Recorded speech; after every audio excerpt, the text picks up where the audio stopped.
probably use one of my smaller steak knives or something like that. But I'm not fit to kill myself. I wasn't gonna draw blood. I just was like, listen, I was so mad. Yo, I was so mad that I didn't have a damn Phillips screwdriver. Like, I was really perturbed. I was mad about that shit. I laid on my couch, turned off all the lights in my living room. Depending on what kind, if you had like a mailbox key, some shit like that, you can use that. Or you be niggering your shit for real, and not for nothing. Or you had like a wire hanger. You got one of the wire hangers, and wire hangers. Yeah, yo, you ain't got no wire hangers. Yo, no, nothing about that movie. Hell no, no wire hangers. No wire hangers. Y'all niggas wild. You talking about mommy dears? Yes, actually, I do have a mailbox key, and it could have worked. You know what, Savage? Why the fuck you didn't tell me this yesterday? Like, why you didn't call me? Now it's your fault. God is good all the time. I don't know. All the time, God is good. I'm hella mad. You didn't tell me. Yes, it is a late rehash. We're gonna rehash. We're doing a real rehash of the divide and conquer. Everybody else can do recaps. We're doing rehashes. Rehash. That's what we do because we're the RBEMEDiA crew. I got bars. Anyway, shout out to everybody pulling up in the chat. Please share the stream wherever you may be streaming from.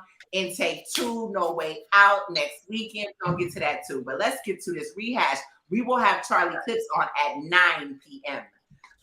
So let's go. What we doing? Get into y'all shit. Let me do what I do. Well, you know what it was. Divide and Conquer 2 in the blue room. Man, it was like a whole rack of motherfucking battles. I saw it was some good rounds. I saw some good rounds. It was a lot of shit going down. It was like I seen somebody get 30 and still get a 2-0. It's a wild weekend. Okay, so what we're not gonna do? We don't publicize the viral moments. It's about rapping for female battle rap. Fuck all that dumb shit. Yeah, why would you just say he was referring to that, Wing? Just like hey, because I heard it. Did you not hear the bars that he said? I'm just making sure. All right. What it do, Smoke? What it do, Yo-Yo? It's a move. Caution in the building. No Way Out, May 20th. Big K. Blade. What did I just tell you? We ain't even talking about that. No, you got it wrong. You spelled Tato wrong, is what you did. Now, Blade, you are a man of many things and many things when it comes to women. Anatomy. Don't act like you ain't never seen a rap. In the lecture your life right now. Stall him out, Wing. All right, so what battle we starting with, man? What battle we start? I mean, we might as well start right there with them 2 rounds. No, what we're gonna do is start with the 1SK. That's what we're gonna do. Okay. Let's start. With 2 rounds. Okay. So, I didn't know that was going to end up being a 5-round battle. You know what I'm talking about? That was a 3-2. You know what I'm talking about? But we're going to talk about the 1SK. A 3-2 is crazy, EJ. 3-2 is crazy. Yo. We're going to talk about the 1SK. K Venom versus Profilini. Yes, sir. K Venom. All right, so I'm going to go ahead. I'm going to let y'all take this one. This one I did miss. I was at work at this time. You ain't shit. Damn. Ray. I was at work. No, it was just 2-0. It was just one. No, never mind, Blake. I'm sorry. I didn't mean to interrupt y'all. Man, it started off, EJ. How you see it? How you call it? You know how they'll when you sometimes you watch a boxing match, you say I like both boxers. Yeah. You know what I'm saying? Profilini, definitely came out, and set the tone for the event. He was aggressive. He was bar heavy. And K Venom, man, he kind of did the same thing he did with the intake battle. You know what I mean? He one of the shortest guys in the room kind of took command of the room when he rapped. You know what I mean? Like, and it wasn't a bunch of gun bars or whatever. It was, slick wordplay.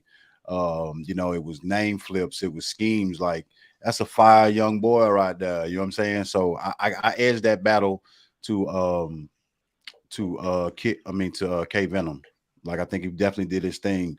And Profilini, like when I say I edged him, I mean I just edged him. Like you might think it's a different battle if you watch Profilini second. You know what I mean? But I think overall, I would give it to K Venom. Yeah, I could see that. It's one of those things where sometimes in battle rap, it's all about who goes first, and sometimes unless you overkill a nigga when you go first, if you bounce around even, the second person usually gonna win just because you get left with that lasting impression. So it's one of those things that if you gonna go first, you gotta overkill it. You gotta have some shit in the tuck where it's one of those things where it becomes like a Rex versus Eel, where it is you can just debate it for years, but you got to bring that level if you're gonna rap first. Mm-hmm. Sick, you got anything to add? I mean, just great first battle to start the event off. I like K Venom a lot. You know what I'm saying? Something different. You know what I'm saying? Like, kind of got that short man complex with bars. You know what I'm saying? Kind of got the, you know what I'm saying? Kind of got a J Breed approach. You know, a little nigga with aggression. But I think both of them were snapping. I mean, I don't really think it's a loser in this situation personally. You know what I'm saying? I mean, they're on the rise. I mean, this is another testament to what RBE has and what they're building. I mean, buckle up for safety.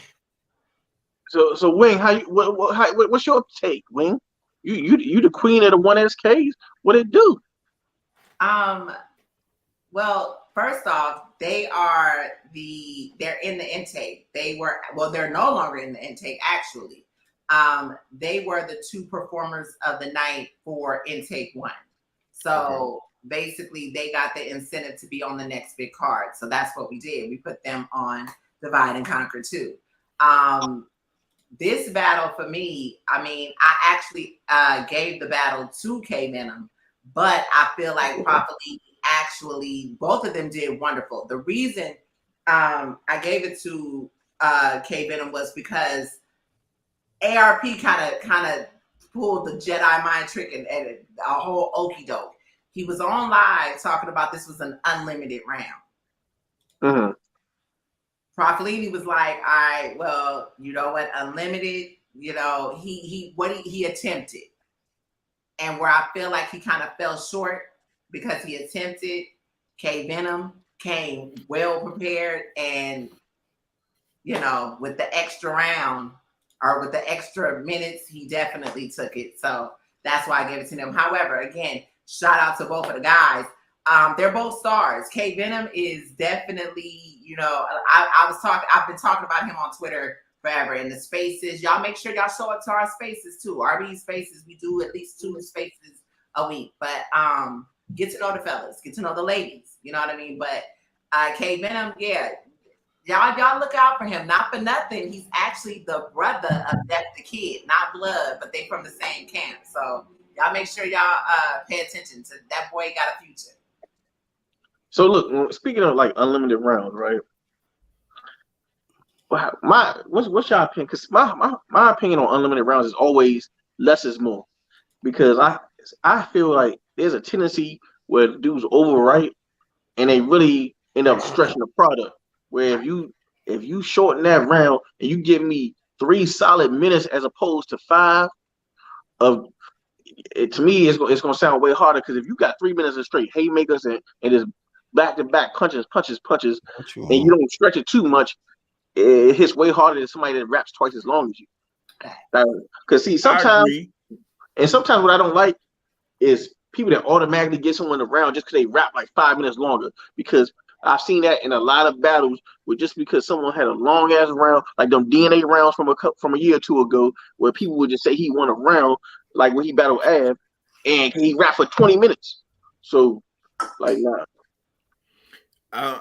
You know what? I agree with your point. When you do stretch your work too long, it does make it hard for anybody to like really say, okay, they can point out more dry spots that you had. I think speaking that you said that, I think in my opinion, this is what hurt Show Off in the battle with Chef Trez, is that he rapped a little bit too long and it was like he had like dry spots or whatever. But I mean, unless you're doing something like what Briz did or what Briz did versus Loso, or what Tay-Rock had did in that 1 round versus Bad News. You can go if the punch is just constantly just going. But on the flip side of that, it could be something like how Bricks rapped longer versus Surf, but Surf punches was a little bit more rapid or whatever. And, so when it comes to long rounds, it's 50-50. Like it's really 50-50. So you just got to know how to. Mind you, that Bad News Rock battle, Bad News actually rapped longer than Rock. He did? Give me 2 seconds, y'all. Shout out to Madison. We bringing Madison on as one of our guests. Peace. What's good, bro? What's up, everybody? We were talking about K-Venom. Can you hear me? Yeah, we can hear you. Oh, yeah, they got you. Hold up. I can't hold up. I need to something muted. I get the headset. Okay, we're gonna let you. Let me get this. That was my fault. I gotta get this headset real quick. Hold up. Right. I'm sorry. I didn't give him the link beforehand. And we had a whole 20 minutes beforehand, so that's my fault. Okay, hold on. But so what was the next one? Let's go to the next one. Yeah. I saw that comment. Was that what that was meant to? Yeah, that was weird. We can't keep it pushing. Lala he be trolling sometimes. So that's why I told him to relax. Yep, you did. Lala be blocked in this motherfucker. Yep, you're right. He's gonna get blocked in this motherfucker. Blockety block locked. But Hey, Xbox headset. To the next battle. The next battle. Yeah. I was hearing background. My fault. So let's get into the joint wing. Zay versus Bree, right? Okay, Zay versus Bree. We'll do the on-site one first for sure. So, How y'all calling it? Zay versus Bree. How y'all calling that? EJ, kick it up. How you calling it? Oh, you put the pressure on me. Let me say this. Bree was definitely Bree, right? And when you look at the battle, when you watch it, because I didn't make it there in time, my flight was delayed, so I didn't get to see that one in person, but I watched it again. And when you watch it on camera, which is an awesome watch on camera, like that footage right there is gonna be crazy when it drops, because that the way Avocado and them filmed it looks great. But Zay has kind of leveled up in the way he's putting his rounds together. His punches are hitting harder than they were before. Like sometimes he would have setups that were good, but the punch might not hit as hard. And so like we have been saying, that Zay has been sparring with Coach, and you could really tell it kind of paid off. So yeah. So when I watched it, I gave it to Zay on the first watch 2-1, but the battle is really, really close. You know what I'm saying? And I think the reason why I might be giving it to Zay is because it seemed like he had more material than Bree did. I think he rapped probably maybe a little bit longer on every round than Bree did. Like I was also going to give it to Zay.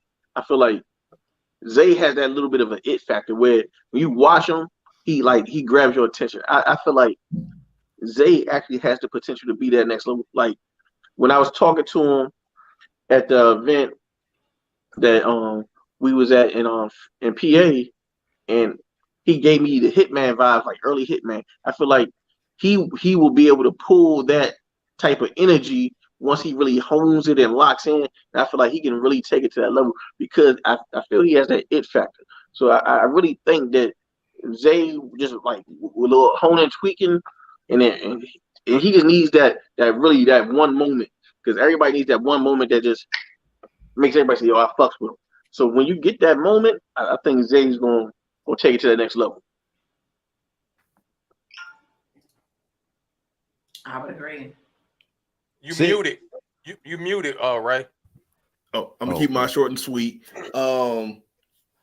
I thought Jay Breed was Jay Breed, man. I think he was dope, but I'm gonna get a battle to Zay. I agree with you, Savage. He definitely grabs your attention. EJ also said the same thing. Like he grabs your attention real quickly. I like his style. I definitely can't wait to see more of him and see what he does. And I will also agree. He does give you like early Hitman vibes or whatever. So I had Zay winning this battle 2-1. For me, the breed that I saw wasn't better than the breed that I saw versus Show. I mean, it wasn't like a level down, but it just wasn't at that level. You know what I'm saying? It to me, and it felt like, especially his third was short to me, as opposed to I felt like Zay's third was spectacular in my opinion. Like he had everything. He was punching. He was scheming. He really was firing off on that third round. I mean, I gave the battle to Zay. I mean, it's a dope battle. The way Avocado shot it, but I mean, that's Avo. We know what he do. You know what I'm saying? With these type of battles, you know what I'm saying, when he gets the prep and prime for stuff like that. But as far as the battlers go, I mean, like I said, it's really another victory for, you know what I'm saying, quote unquote, the Bricks, RBE, new, you know what I'm saying, Breed still fire, but Zay just showed you that he's gonna be one of those ones.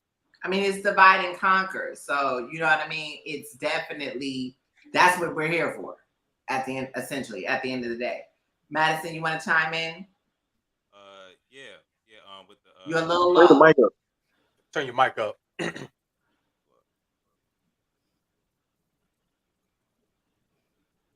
EJ, did you? Yo, Red Man, turn it up. Did I do what? One more. Hold on, EJ. Can you hear me now? What'd you say, sir? Can you hear me now? A little louder. Can you go a little louder? All right. Might be. Shout out to the chat. I see some intake. Nah, you muted. You muted. You muted. You hear me now? Oh yeah, Oh, there yeah. you go. There you go, sir. There you go, sir. At that. Yeah, like I was saying, Fuck your shit. with Zay and Bree, because going in, I had, I think a lot of us, I don't know if I could say consensus, but a lot of us had like Bree getting the 30 going in, just because the performance and stuff we've seen from Bree. I know I'm biased. I'm from Virginia. I didn't, but this is how I feel. Yeah, right. Yeah, I know EJ. I know. He said a lot of us. Okay, I know. Madison, be careful. Be careful. All of us be careful. But for real though, I feel like they stepped up against each other.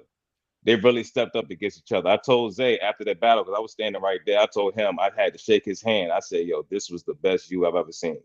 This right here was different. I appreciate you. I like that. I like that. You know what? And go ahead. I'm sorry, Madison. Go ahead. Oh, I'm about to say, with Breed, I feel like Breed did this 1-2. He really gave Zay a good challenge, and I really like the fact that they kind of got a little bumpy and it really was a real battle. Beforehand, you wouldn't even tell that they was cool. And they was brothers. If you didn't know them, if you didn't know them, you wouldn't have known. But yeah. Absolutely. EJ, and it's funny because I actually spoke with Coach today. Like, this is my first time actually speaking to Coach, like in an actual, conversation, because I was, and we'll get to that, but just to give a backstory, I really don't talk to any of the battlers especially with battles like this. I don't talk to them because I don't want to hear rounds. Like Breed will tell you, I will hang up on Breed. Like, I will hang up on Caution. I don't want to depend. Well, when she was in Chrome tournament, I really stayed in tune with her, but I really don't like to hear their rounds when they're battling each other. A lot like ARP, because you want to be surprised, but actually I don't want to be biased and basically telling them how to handle, how to come about, how they should strategize for this opponent in these cases. Like, I don't know that a lot of people really understand what these battles were. ARP, shout out to Caps, because ARP was actually on Caps' show the other day, and he was basically speaking about giving our flowers, Lawrence and I flowers in regards to how we move with the intakes and the bricks. The bricks have been groomed for this moment. Like, this is what they have been groomed for this moment. It is nothing like coming up with somebody building a brand inside of a brand and trying to build on your respect while keeping the unity, brother, sisterhood, integrity intact. And I'm going to expound on that when we get to Pain and Coach. But anyway, I was so like, when I heard, because EJ was the one who told me, but when I heard about that, it was like, they did it. They cracked the code. Yeah. They cracked the fucking code. Yeah, they definitely did. What Zay was supposed, this is what Zay needed. Yeah. This is what he needed. And by goddamn it, nabbit, yeah. So kudos. That's all I can say. I'm a proud. Yeah, Zay just tuned in on Facebook. So just like I said, Breed 30. Okay, keep going, Wayne. What is our image in the building? Shout out Zay. Shout out Zay. All right, so let's get into the most controversial situation. Sweat ass. Lady J versus Tato. Battle. I don't know, double D's. I don't know what y'all want to consider this. Let's get into it. Hey, they was almost voted rounds of the night. They might be the. Hey, you want to start it off, Madison? Yeah. Hey, look, that's the consensus though. But look, I say this battle was a body that Tato needed, pun intended. You know what I mean? Yeah. But wow, he's gonna do that to Tato like that. Wow. But this was, I think, the one thing that she needed to really push her over the top. Like, what it do? My nigga, appreciate you, bro. Shout out Butterfly. Salute. Shout out to Butterfly. Right, Bada. Right. But you know what? I'm gonna wear my representative hat, and I'm not gonna go in too bad. But yes, shout out to Butterfly for that. Let's go. Rice game. For sure. I still got my hoodie. Quality hoodie. I need to get that joint when they come back out. Fire. But yeah, this was Tato's much needed stellar performance, because she got everything. She got all the extras, the personality, the charisma, the talk, the energy. And with this performance that she had, and regardless of which even if you take whether she won or whether she lost, and she definitely didn't lose. She went in there and did her motherfucking numbers. But whatever you're paying attention to, you come out of that battle, Tato had the performance of her career so far. And it was like all eyes on her now. It's all eyes on her now. Because what she about to do next? Who next? Right. So yeah. Listen. It's only up from here for Tato, right? She had a chick exposed her titties. Somebody got exposed to coochie in the next battle. She got made her come out her clothes. She had to do something while she was rapping. While Tato was rapping. But that was a body. That was a body. And then she exposed her body. Yo, it was a good night. That was worth the pay-per-view. That was like, yo, that's fire. Who did you have winning the battle, sir? I had Tato with a 30. That shit went down real fast. She beat that motherfucker like it was in West Virginia, and that motherfucker trying to get off the plantation. Shit out of it. Right? You seen Roots when motherfucker Toby getting his ass whooped? That's what was happening. She punched that motherfucker. Look, right. Look, first of all, it looked bad because Tato was so small compared to Shorty. So it was like she just beating the horse. Like, fuck the fuck out of her. Listen, right? Listen. David and Goliath. Oh, boy. Man, she beat Shorty's ass so bad. Look, she beat her ass so bad. Shorty had to go buy some dish powder after that shit. Take it back to the 70s. Like, man, goddamn. This shit was crazy. I ain't gonna hold you. I'm gonna just say this, man. First of all, let me apologize to Tato, because in my prediction, I said I was going to take Lady J 2-1 in this battle. Tato showed up. Tato showed out. Tato did the numbers. I got Tato 30. even though Lady J had the viral moment or whatever, regardless of whatever you like about what she did or didn't like, people are talking about the battle. People are going to want to see the battle. So when it drops on YouTube, but even if you saw it on pay-per-view, man, like Tato did her thing, and I'm looking forward to seeing Tato again. But like I said, I owe Tato a huge apology because I did in my prediction say Lady J 2-1, Tato 30, man. So salute to Tato. And then one more thing, my bad. One more thing on top of that, shit, Lady J might have actually did her a solid because not everybody's going to want to see that battle.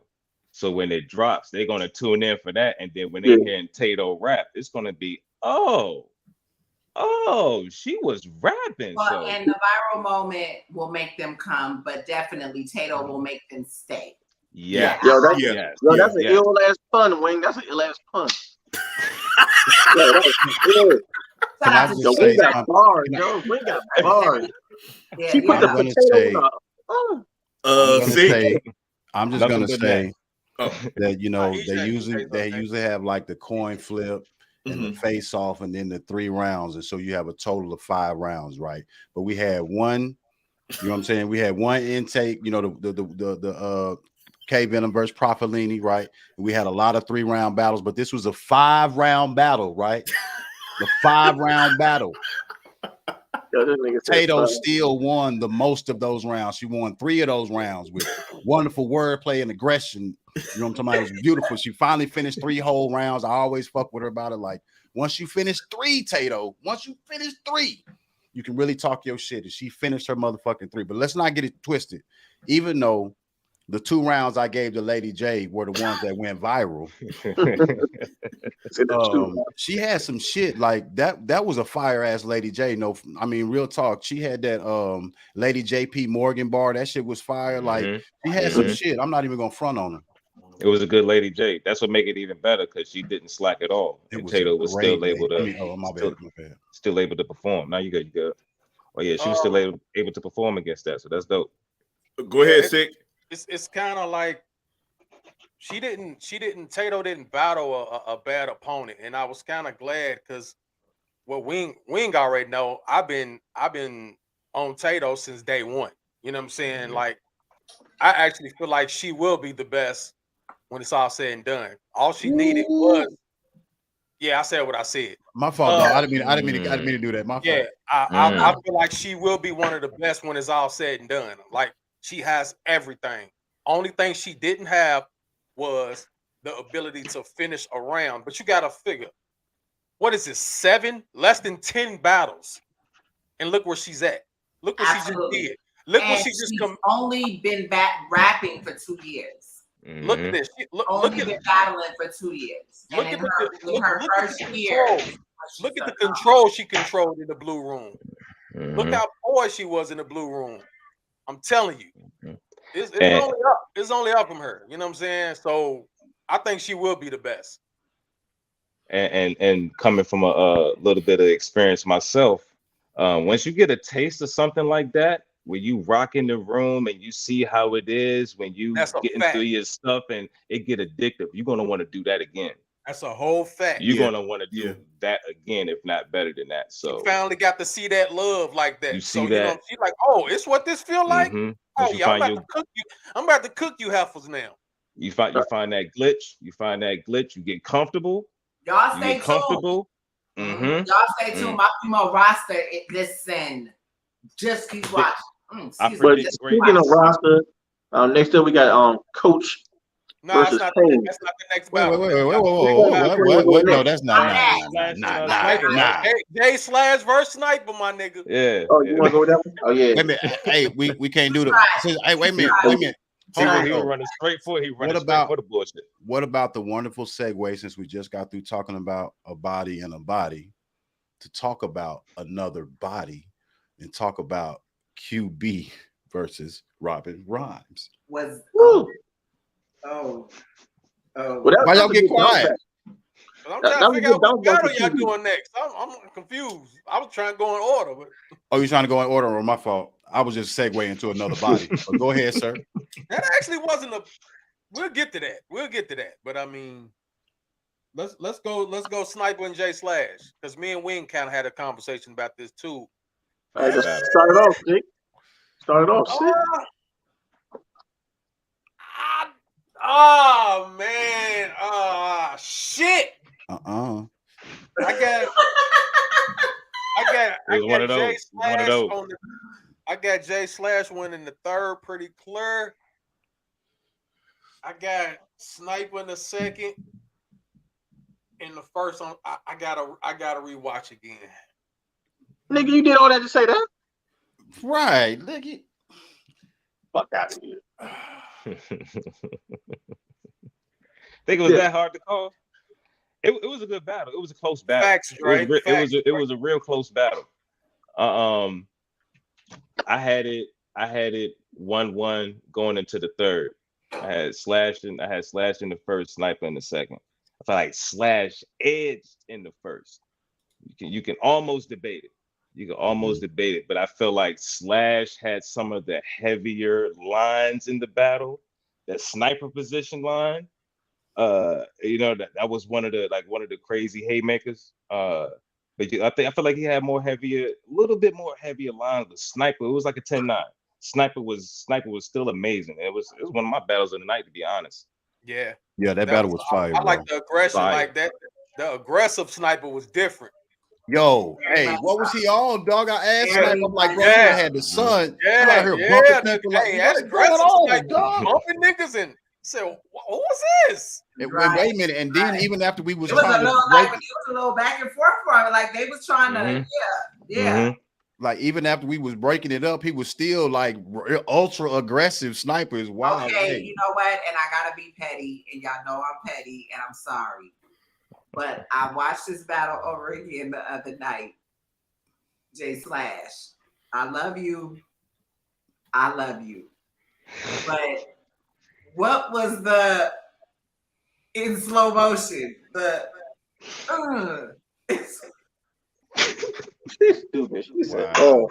That's kind of like when the teacher capping on you in the front of the class. That's crazy, Slash. You said, it was kind of like, do I want to push him? And he was like, It was like, So it had the hesitation in there. Was that a push or was that a pull? I was confused, but okay. Hey, go ahead. That was just like that old basketball hand check. You know what I mean? You know, the slight push with the arm bar type joint. It was like, why are you giving it them sound effects, Wing? That's not helping.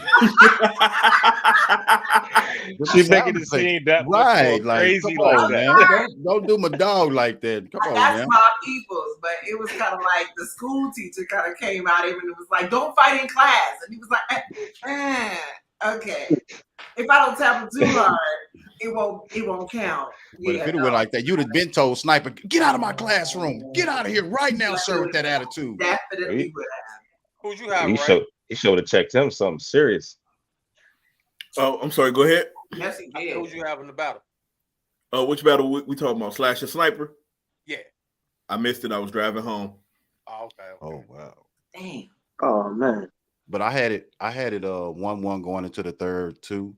And I edged that to Slash, bro. Like ultra aggressive Sniper is fire. Even though I know he likes to fit a lot in, I want him to be just a little bit more patient. You know what I mean? To let some of his bars marinate a little bit, because he was cooking. You know what I mean? But the way he's rapid fire. You know what I'm saying? And then sometimes you want to just, you know what I mean? You want a little bit. Even if you don't talk to him for a whole round, you want to slow it down for a little bit just so you can put some emphasis, just some soul. Some soul bearing stuff, you know what I'm saying? Yeah, that'll just burden up your opponent's heart and be like, God damn, this nigga's really trying to talk to my motherfucking soul right now. You know what I'm saying? So I want to see more of that from Sniper, because I definitely saw that from J Slash, and I definitely see him improving. Like I said, Sniper improved as well. Like it was a fire ass battle, like that. Like probably one of the top 3 or 4 battles of the night for me. Thanks. I would agree. That's beautiful. All right, next battle. What's next battle, Sick? You got the order? Robin Rhymes versus QB Black Dad. What are we doing with this? This was a good bounce back for QB because QB had been getting her ass kicked lately, so this was definitely a good bounce back for her. I'm just keeping it a buck. Hold on. Who been getting their ass kicked? QB. Not since QB came back. That's what I was about to say. Not since she came back. What are y'all talking? What battles y'all watching? Listen, right? Crazy. I'm saying she had a great battle with Caution, but for like the last year, yeah. But last year, A Ward 30'd her, 40, 30'd her, so she just started bouncing back. So this is like where this like you have a bounce back battle, but you need another one to really solidify. Like, yeah, you really back, and she leaned on her third battle back though, ain't it? Or is this her second? Yeah, it's her third battle back. What's the other one? Okay. What was the other one? Because she battled Caution, and then she battled she battled somebody else and she won. Who was she battled somebody else? Nigga, I don't remember anything after Caution. So guess what? I can't think of who she battled. I'm going. But it was a good battle. She beat the dog shit out of Robin, yo. Man, she beat that motherfucker like a runaway slave too. Damn. That was like Roots Part 2. Like you had Roots 1. Roots 1 was Tato whooping Lady J. The Roots Part 2. Yeah, there you go. That nigga said Roots 1. And Roots Part 2. What was that with what was old girl Dave? Kizzy. No, Kizzy. Yeah, Kizzy. Kizzy was on Kunta's daughter. Yeah. That Kizzy was Roots 2. Beat that motherfucker like give us free. She made that motherfucker say give us free. She was there like hold on, y'all ain't got Robin winning. Robin was there like ARP, bop bop bop, save me. Like yo, it was no all that innuendo couldn't save you from that ass whooping. She was cooking. Damn, innuendo from the ass whooping is crazy. Yo, I'm telling you, look right. That was what it kind of. Because it started out like she started out kind of fire, like she had the crowd behind her, what I'm talking about, with the shock value stuff. She was doing the whole joint right there, but QB came out and started busting on her head, boy. It wasn't nothing pretty. That man, listen, right? Man, I got Robin 2-1. Yeah. What round you gave Robin? What? Hold on, I couldn't get it out. He jumped off quick as hell. He jumped off quick as hell. That's crazy. That's crazy. See, I missed this battle. I had to get me some. I had to get me some chicken because I was drained. But I'm hearing people say that Robin won. I'm hearing some people saying that Robin won. Robin got the first 2 rounds. Man, Robin couldn't get shit unless she showed some titties. Her ass, that shit was ass. She got cooked. Her round was garbage. She got cooked. Robin got cooked. I gotta go back. But you said she got the first 2 6. Her Ghost Rider ran out on the 3rd round, but I mean, what? And they said you need to be drug tested sick. This boy here wildin'. You can't trust no nigga in a pure white hat. Who gets a pure white hat? Hold on, Savage. Hold on, dog. No, EJ's got a label on it. Okay. Wait, do you think? You got lettering. Yo, this nigga sick out here in the holy snapback and wild out on y'all niggas. Not the holy snapback. So listen. I'm holy snapbacks coming out. This just me. But I thought Robin had some stuff, and then she had like a lot of spaces and pockets that was like she had a lot of dry spots. I ended up giving this battle the QB 2-1. Like that's just me. Which round did you give Robin? It was nothing debatable about this. I had asked Robin what the second round, if I remember correctly. I would have to go back to my notes. Okay, I didn't take notes on that one. I actually never mind. All right, let's get to the shit. Let's get to the shit. Chef Trez and Show Off. Listen, right? I was expecting Show Off to win because Chef Trez is double booked. I didn't expect Chef Trez to come out cooking like that. Jesus. Show Off, my man. Show Off, because I fucks with Show Off heavy, but he definitely stretched his product.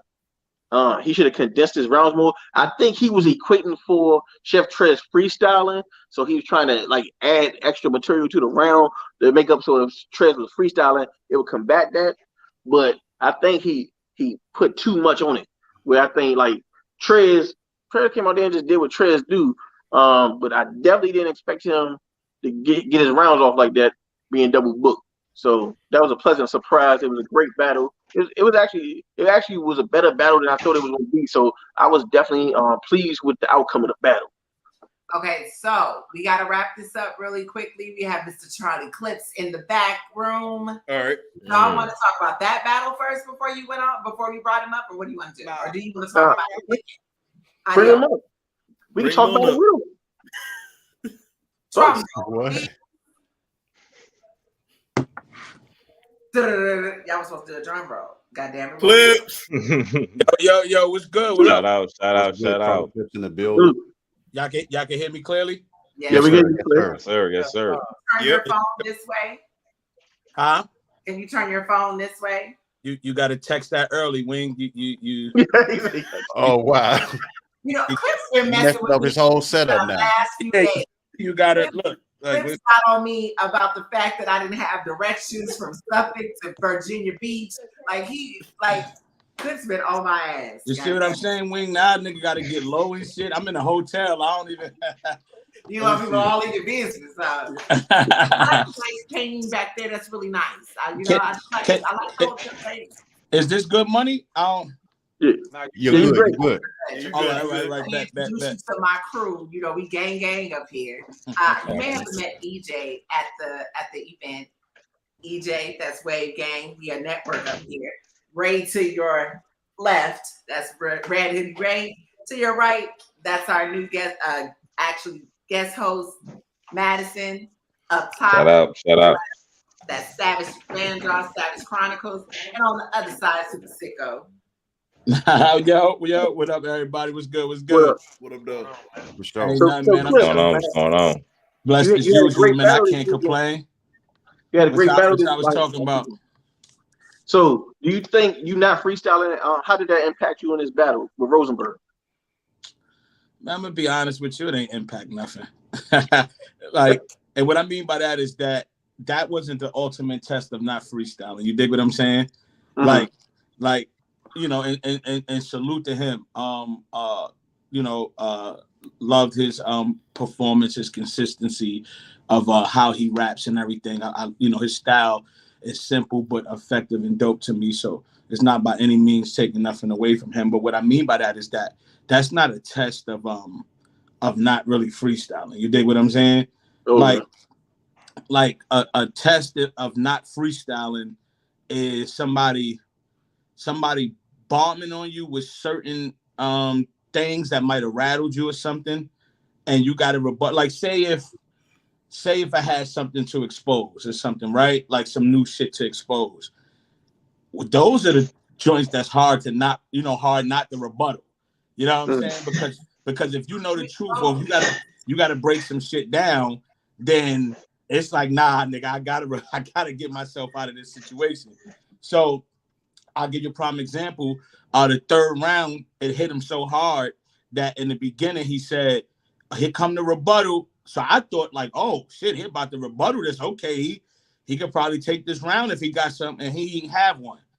But the fact that he needed to say, "Here come the rebuttal," that's what I'm basically trying to say. Like that's when you know, like, all right, I said I'm not gonna rebuttal, but goddamn, I have to.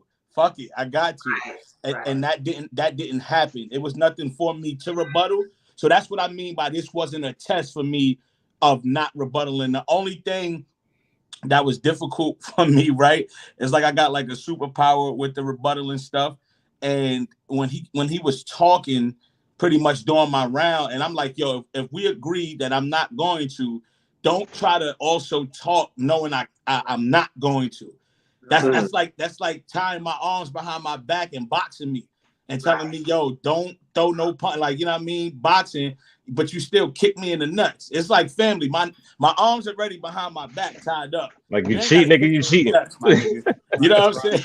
So for me, your rebuttaling or freestyle rebuttaling, you and DNA for me are some of the best people doing it. And I think my only issue has been in the past when you've done it is relying on it throughout the battle, opposed to having more freestyle rebuttals than written.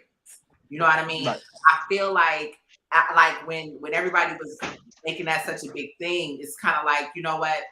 I love when DNA does, you know, one of my favorites with him is when I think they was at Don't Flop overseas. And there's others, but that was when I was just like, you know what, this is amazing. But when I think it was him and Cortez, it may have been him and Cortez against Scissors and somebody, and Arsenal may have been standing behind him, and he was carrying Cortez, in my opinion. But he had freestyled all the way off to, I think, the lion that was on Arsenal's shirt. You know, it was like shit like that to me is an art. That's not something to mid-round rebuttal or freestyle. It's something to mid-round rebuttal or freestyle. It's, to me, because y'all do it just so effortlessly, I feel like that's when it becomes a problem, when it's lazy writing, because that's what you're relying on, because it's short prep or whatever. But in this battle, even if you did it, I thought you did in certain cases, but it was befitting for what it was that you were doing. You know what I mean? So yeah. I didn't care, because you know.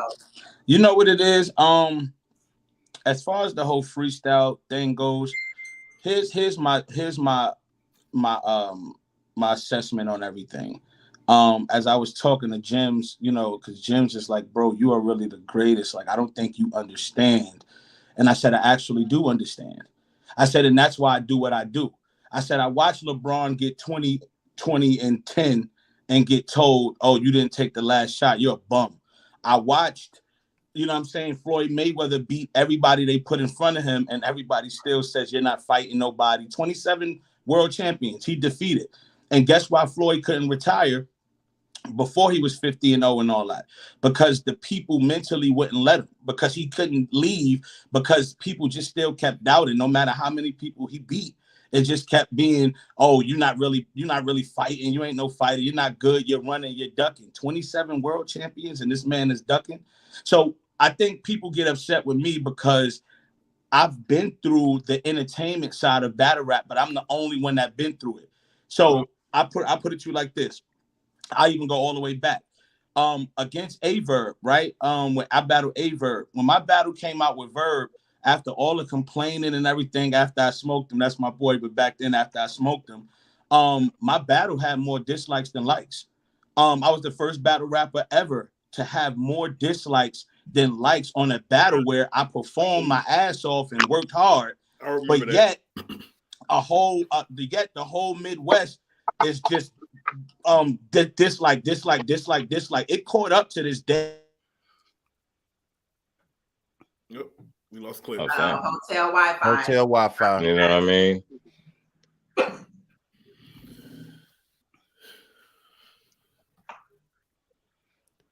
But while Clips is like, our Clips loading back up, we might as well talk about this battle until he comes back. When you start off with that, got 3-0. So, man, hold on, wait, what'd you say, sick?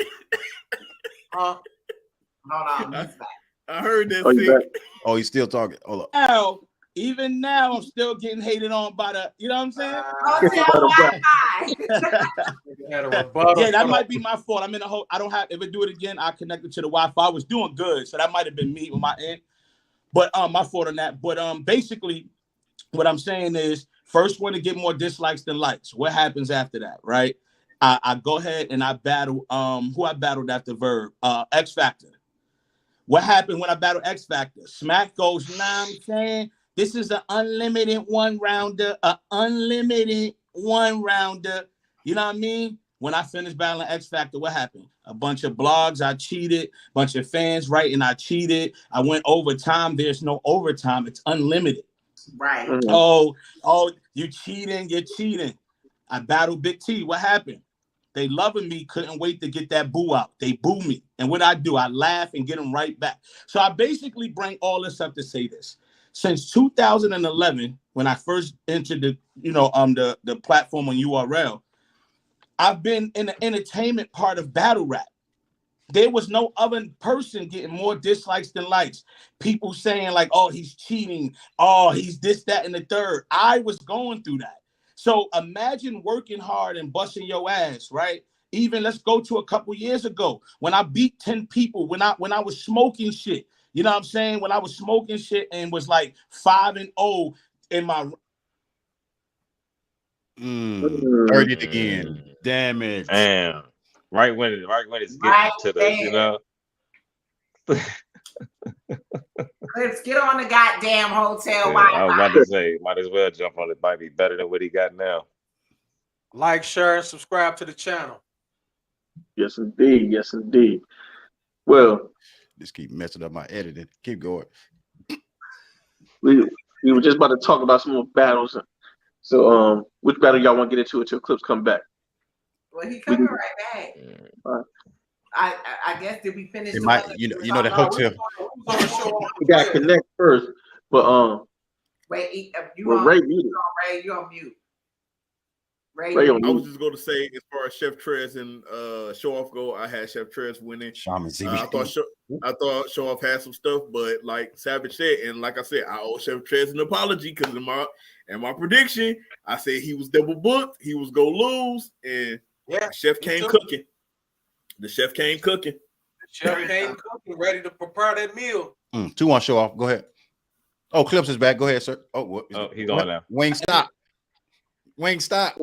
I keep turning it off to watch the Sixer game. That's me. I had to watch it one more time. My fault. But, I'm fucking with y'all. So my bad. Because I love where we was going with that. So anyway, so basically, what I'm saying is, imagine you busting your ass, right? The whole, he don't have third rounds. I love it because I had third rounds since probably 2014, all the way up into my second rounds was my mediocre rounds, but everybody's so focused on the third. Oh, he don't got thirds. Had thirds for many years, and I'm talking about y'all can do the homework and go back and check. I'm going through that through years of having them, still getting told I don't have them, right? So then a couple years ago, smoking shit left and right. I'm on fire. I'm talking about not losing rounds, nothing. Niggas do a champion of the year panel, and I bust out laughing because somebody sent it to me. So I said, let me watch a little bit. Jay Black goes, no, you know who having a phenomenal year? Charlie Clips. And we didn't even discuss him up here. My bad about that. Wow. So here I'm going having a phenomenal year, whipping ass and focus and everything. No blogs, nobody saying nothing, nobody doing anything. So now, right, you still supposed to go, oh, Clips, but you a professional. You supposed to do that. I am. But I acknowledge that battle rap is entertainment. Like, don't get mad at me. Everybody want to treat it like wrestling until I come in the ring running down and shit. You know what I'm saying? And then I get in there and I wrestle. And it's like, well, what are you doing? Why are you wrestling? I'm like, because y'all niggas made it that way. Like, now y'all mad at me. So my whole thing is, I'm gonna even show you even one further, and so I can pass it to y'all. Let's take the Jazz battle, right? Smack goes, yo, give it up for Jazz the rapper. Yeah. Give it up for my brother Charlie Clips. First time I ever walked out in his crickets. Nigga in the front got a thumbs down emoji on the stick. The shit was like this for Jazz. I came out, nigga, spit this shit. This shit went down like this, right? So I even give you a prime example. Niggas don't want to hear nothing from me. Even when I'm saying, like, even when they going crazy, when I'm like, oh, I ain't know Jesus was Jamaican, everybody going crazy, right? I'm freestyling. Then I go, what I'm supposed to do, cry because you brought a fake Jesus? The girl in the crowd, like, yeah, you are. Remember, I was like, yo, bitch, don't, but I don't even call women that, but it was just so like, yo, what's up with y'all tonight? What's up with y'all tonight, man? Niggas is talking all, we don't want to hear that shit. Go back to the Danny battle. When I'm getting ready to freestyle, we don't want to hear that shit. Then as I start going, oh my God, he's getting crazy. Just shut up. Like, so my whole thing is, I say that to say, I love freestyling because I know people love it but they're gonna pick me apart at everything I do if I don't have an attitude. I've been told even if I'm killing because I'm smiling in a battle, oh, you smiling, you playing too much. I'm like, that was just a 30. Like, what the fuck is the problem? But I love it though. I'm a psycho. I love it. Let's keep it going. What I do in the jazz battle when they wasn't fucking with me? Y'all not. When I said something, man, fuck y'all. And I end my first round, right? And then in the third round, when they going crazy, like, oh my God, bring it back. I said, you want me to bring it back? They said, yeah. I said, fuck y'all. And what they do? Yeah. Right. Because it's entertainment. This the game we in. Right. If you want to see somebody be serious, don't want them to freestyle, want them to go 1,000,000%. When they whooping ass and doing their thing, salute them.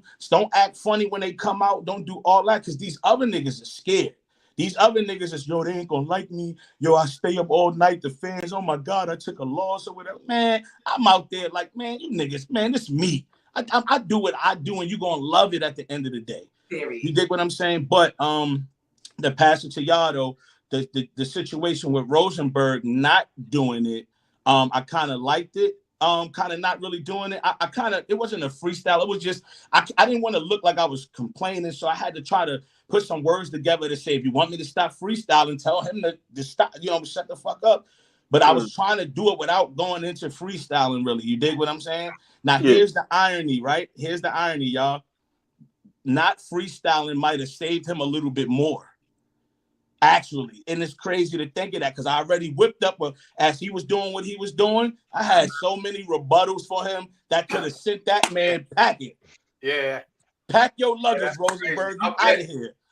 So it's like they took your Street Fighter, like you know what I'm saying? Took my Hadouken away from me. Yeah. Took my shit. Hey, they took my Hadouken away. You know what I'm saying? Well, and like I said, this is me I just wanted to go back to further so y'all can get the artist mindset of like, yo, since I first came back on URL after battling Tay-Rock, my first battle, more dislikes than likes, complaining about a 1 round unlimited, booed against Big T, a bunch of complaints. So I've been through the entertainment part of it. So it's like I done held battle rap down when the legends and goats was out the game. Niggas don't like, I be hearing these stories, right? Niggas be like, yo, who had the fastest rise in battle rap? I watch niggas say Twerk. I watch niggas say Geechee. And I just sit back and go, this is how niggas disrespected God. You gotta understand, Clips. But you gotta understand, Clips. A lot of them people that's saying that, they wasn't around when we first jumped into this. Right. So all of them people that's saying the Twerks, the Geechees, they're gonna, I mean, when you get me, Savage 6, somebody saying Charlie, they looking at us like, what are you talking about? But we were actually telling the truth. They we're do their homework facts here. And it's crazy you said that. Everything you said, real quick, everything you said, man, it sounds like you are a LeBron James in a world full of Skip Baylesses. No matter what you do, they're gonna always have something to pick up with you. Hold on. I want to say something real quick because I'm from Dallas, bro. And Skip Bayless started down here at the Dallas Times Herald and then went on to the Morning News. He's always been a troll. I have never liked this dude. I'm offended that you even mentioned him. But if you listen to what Clips is saying, it literally sounds like he's LeBron James in a room full of Skip Baylesses. No matter what he does, people are going to say, oh man, no, you still ain't doing enough. Oh man, no, you still ain't doing enough. Clips again, he could do 20. Clips could do 20 and 20. No, man, you still ain't doing enough. You ain't take the last shot. You should have killed him in the third round. Should have put your foot on your neck. You should have put him in the cobra clutch, put him to sleep. Like you should have. And here's what's crazy, like, bro. No matter what you do. Here's what's crazy. I don't mind that. I love it. Just when I do me, let me do me. That's the only thing I ask, yo. Let's see where I'm going with it because it's already a premeditated thing about me. Is he going to be serious? Is he going to bring a third round? And is he going to freestyle?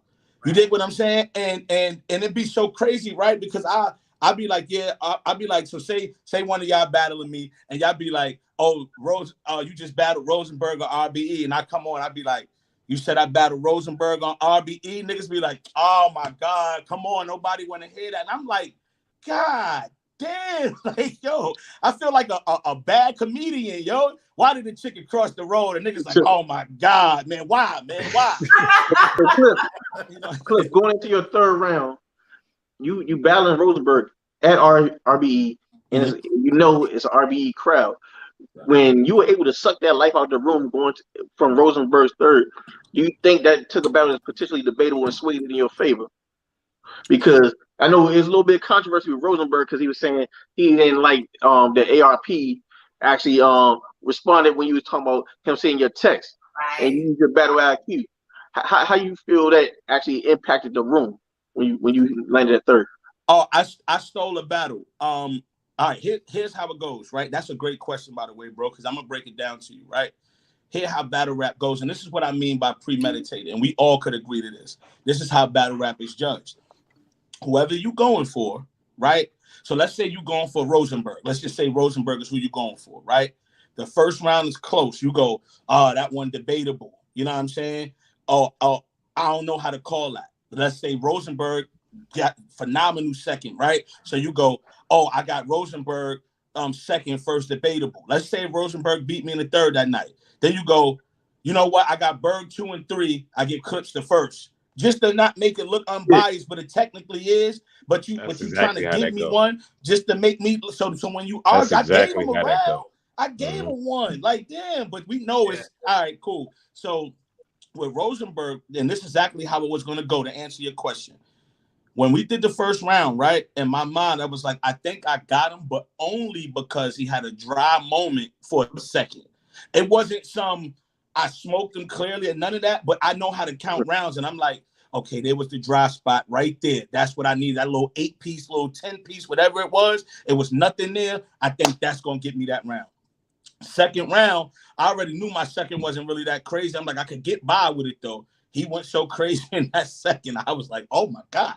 Okay, Clips, I'm glad you have this third in the pocket because, boy, it would have been over. So the third round, right, what the third round did was this. So I played a Geechee audio, right? The Geechee audio wasn't a haymaker. It wasn't to have the crowd going crazy because when you really listen to it, he just punked them a little bit, but it was enough for the man across from me, which was Rosenberg, to feel like he was like that day he should have stepped up and said something else instead of saying that's not in my character. Right. So when I played it, what do he do? What is that going to do? What is that going to do? I said, shut up. It's my turn. Knowing psychologically, I got him. The Jedi mind trick. I got him, right? Here's the funniest part. You see me, I forgot. It was the second round early. I take my phone. I send it to ARP real quick, right? So I sent it to ARP. Now, I knew where I was going with it was like, yo, what's going to be the dramatic part of all of this? Because where are you going? If you have no ending about it, it's not going to hit. So when I said ARP, what Rosenberg doesn't understand as a man, you got to defend yourself sometimes. And ARP didn't. I knew putting ARP on the spot. It's not that he wanted to check it and kind of go in my favor for Rosenberg, but he's a man. And when you put a man on blast like that, like now check your phone. Right. You know what I mean? Check your phone. Because what you gonna do? Nah. I ain't gonna check it. Or whatever the case may be. Then I'm gonna be like, oh, you ain't gonna check it. Well, both y'all niggas now, I already got some shit where I go at both of them. You dig what I'm saying? You like protecting sucker niggas, and it's gonna be a sucker league. And this is why these suckers leave and go to another league and break that shit down. It would have hit him. So the best thing for him to do, which Rosenberg doesn't understand, was for him to look. He didn't disrespect Rosenberg. He didn't say why. Because now imagine this. Imagine he checks it and go, we'll talk after this. Right. Like, yo, this is crazy. He looked up and said, I see what's up. I see what's up. So now I went around because Rosenberg response, he can't handle what's going on. Then he like, oh, here go the rebuttal. Now in the face. He was the freckles start moving around and shit. You know what I'm saying? They was on this side, they start going to this side. I'm like, oh, I got him. Easy work. I got him. So the third round, to answer your question, I had to do all it, but the third round, bro, I love my third round, and I'm happy I had that because I'm not gonna lie. It's not that I was against on my back was on the ropes against somebody who's more superior. It's my back is against the ropes because of who I am. Right. And to come in here knowing what just transpired a month or two ago, how everybody feels like you playing around, you freestyling, you're not doing this. I'm already on thin ice with everybody. You dig what I'm saying? So my thing was, what can you do that's phenomenal to kind of change the thing? Not just bars, but what can we get from you that's of substance to talk about for the whole year? Right. Because you could punch it, you could scheme and punch somebody's head off, but now if you don't see Rosenberg on RBE for some months, what's gonna happen? Oh, Rosenberg ain't no more. If you see Rosenberg, you dig what I'm saying? The trickle effect, and it starts happening. So not even saying and salute the Berg, salute to the trenches card, what Easy got going on, but now him and Swamp not going down, him and thing. So now you start seeing Rosenberg doing little parts, saying stuff to ARP. Oh, I don't like how he checked the phone. See, divide. What's the card called? Divide and conquer. And that's what my round was literally about. You did it. Divide and conquer. That's crazy. That's crazy. Divide and conquer. And it was divide and conquer too. So I had to divide and conquer and separate two people from each other. Like, break this shit up, man. I'm here. Break this shit Clip, up. I got one more question, Clip. I got one more question, Clip, and then I'm good. You on Wildin' Out? Yes, sir. It's another dude on Wildin' Out that everyone asks about, and that's Conceited. Do you think Conceited is ever coming back? And if he does, who do you want to see him back? All right, Khan never coming back. I'm gonna just put that out there. Khan is gone. Like, and I'm talking about. See, Khan thing is this. Khan love hosting. Khan love doing stuff like that. This what people don't understand. Battle rap is beautiful. This is my baby. But battle rap is difficult, man. It's tough. It takes over your life. Like, seriously. Like, if you're working on an album, battle rap can stop your album. If you try. Oh God! Look, every time. You know what happened? My cousin called my other phone, and I dubbed this one, so he tried to call me on this one. So I tell him I'm doing an interview. Yeah. That's what happened. He called. Now that Wi-Fi good. We good. That was a phone call. So hold on. Look. Calling me now. Yo, I'm doing an interview. I'm gonna call you right back, blind motherfucker. So the thing with that is that Khan will be beautiful for the sport. One of the best punchers to ever live in battle rap. Created a lot of styles and everything, but he's gone. Me and Hitman mess with him all the time about coming back and coming through, and just the conversations we have. I don't know, but what I will tell you is this. If it is light at the end of the tunnel for him to come back, he told me something, and I'm going to tell y'all exclusively up here. Nobody else has this information. Make sure the feds ain't watching. He said he'll take Rum Nitty if he come back. Right. Okay. He's out, and I'm talking about that's straight up.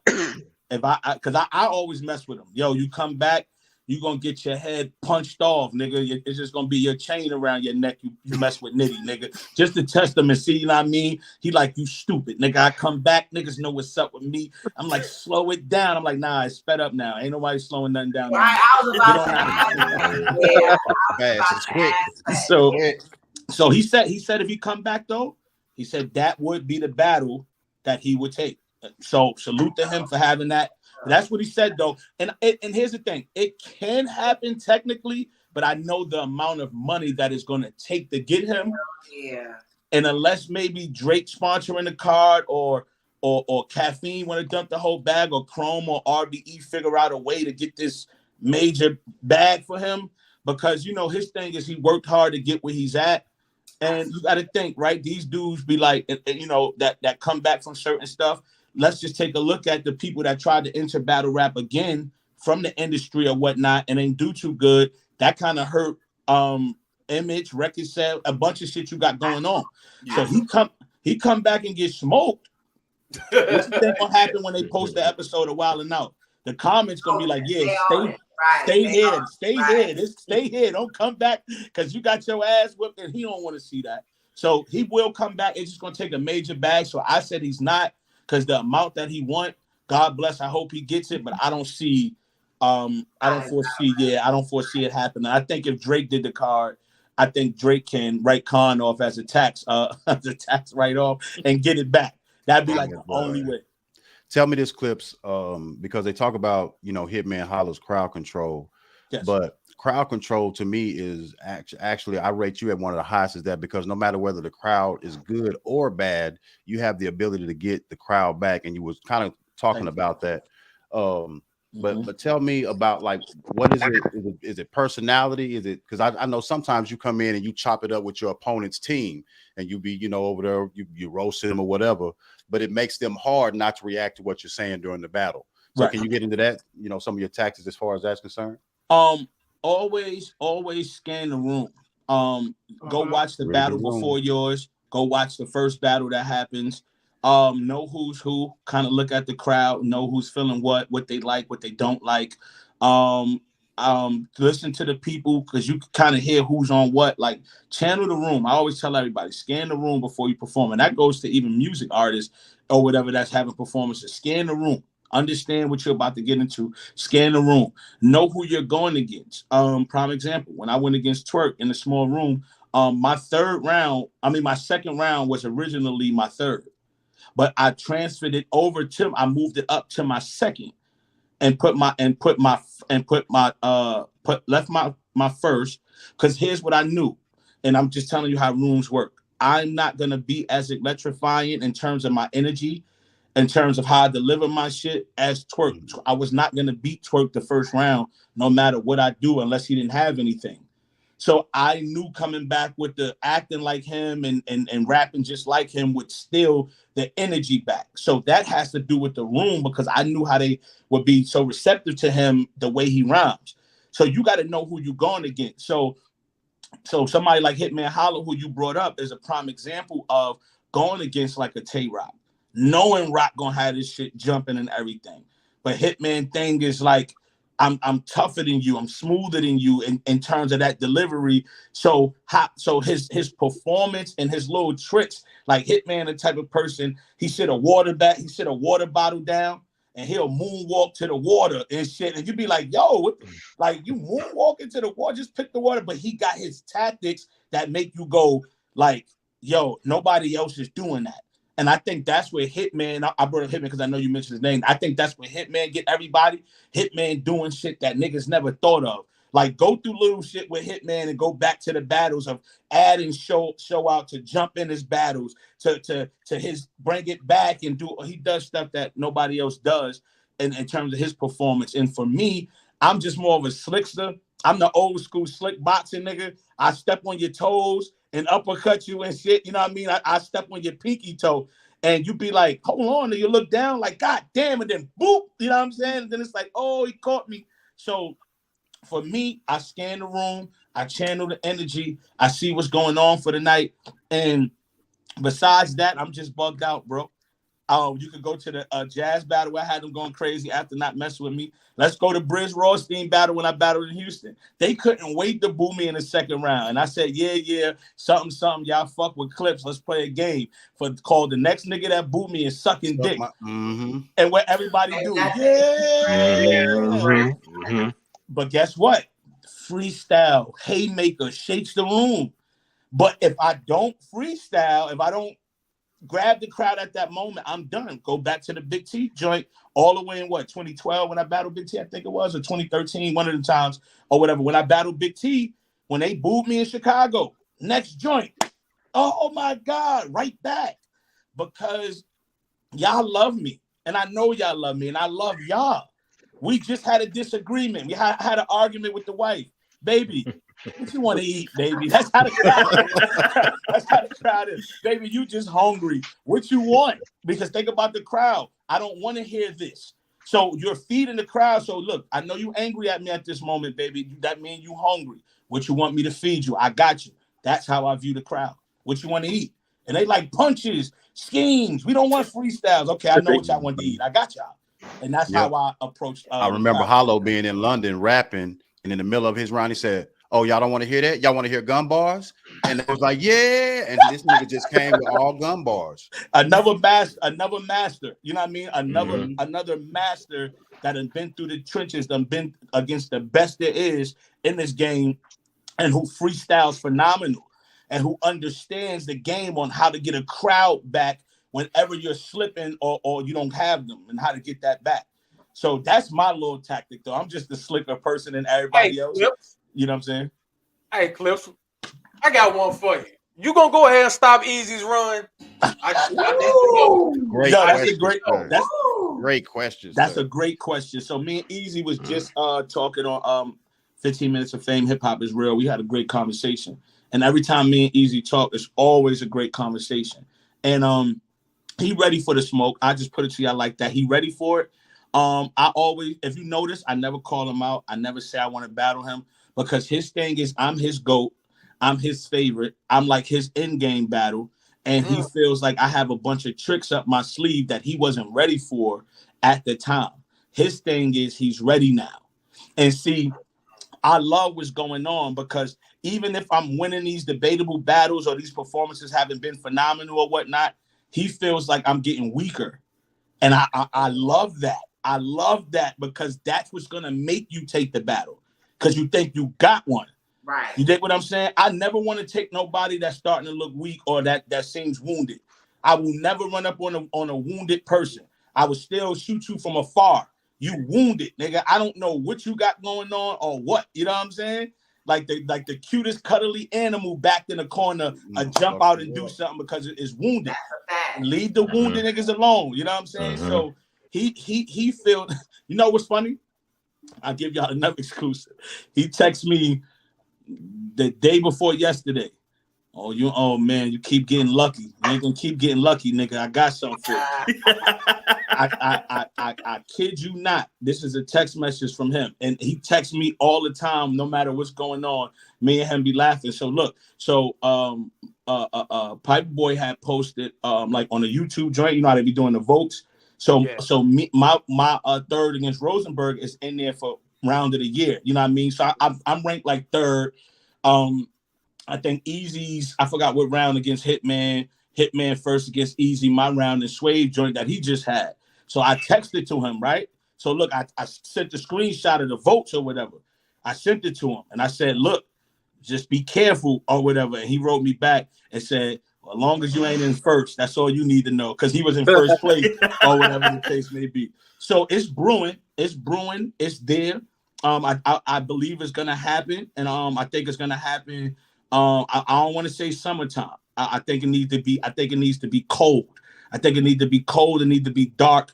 It needs to be like one of those type of joints. You know what I mean? Like it needs to be snowing outside type shit. What is your mentality for that? What is it? Well, you know what, Wing? I haven't created one yet. Like I haven't even thought about it yet. Like for him, I'm not premeditated. Like I'm not thinking about not one line. I'm not putting nothing to the side. Because because here's how I look, right? I feel like energy can't be duplicated. So I feel like it can be close, but it can't be replicated. Like you can't replicate energy. So whatever I come up with today is thinking of bars and doing what it won't be the same when I get the call and say, yo, we locking y'all in. Now the electricity of the mind is like, oh, I'm nigga, easy.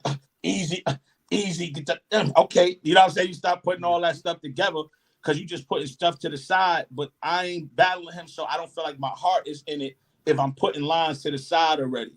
I want my heart to be all the way in it, and that's a situation where y'all won't have to ask me the question, do I have 3 rounds? Y'all won't have to ask me the question, am I gonna freestyle? Yeah, because yes, I am. And I know I am. You know why? Because you have to leave everything on the table. Right. You have to leave everything on the table. I can't go in there not being me, trying to satisfy people for no reason and get my wig split. I cannot do that. Right. I can't make it home bleeding. Part of the skill set. Yo, look, get home bleeding like, damn, I should have freestyled and I know I should have freestyled, man. Why didn't I fucking freestyle? So I'm leaving it all on the table. What I will say, great question.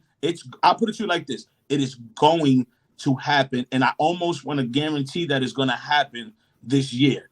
I would love October, November type fall type scary Halloween type vibes with him and everything. And that's just to let y'all know. I know y'all about to say don't do it probably, but I don't even mind going to Philly to give him a home game.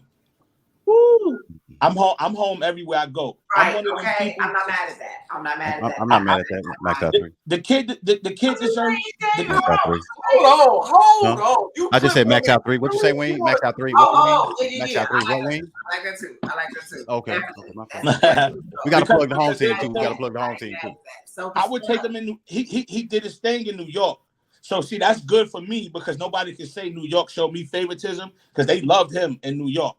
So but it's you, Charlie.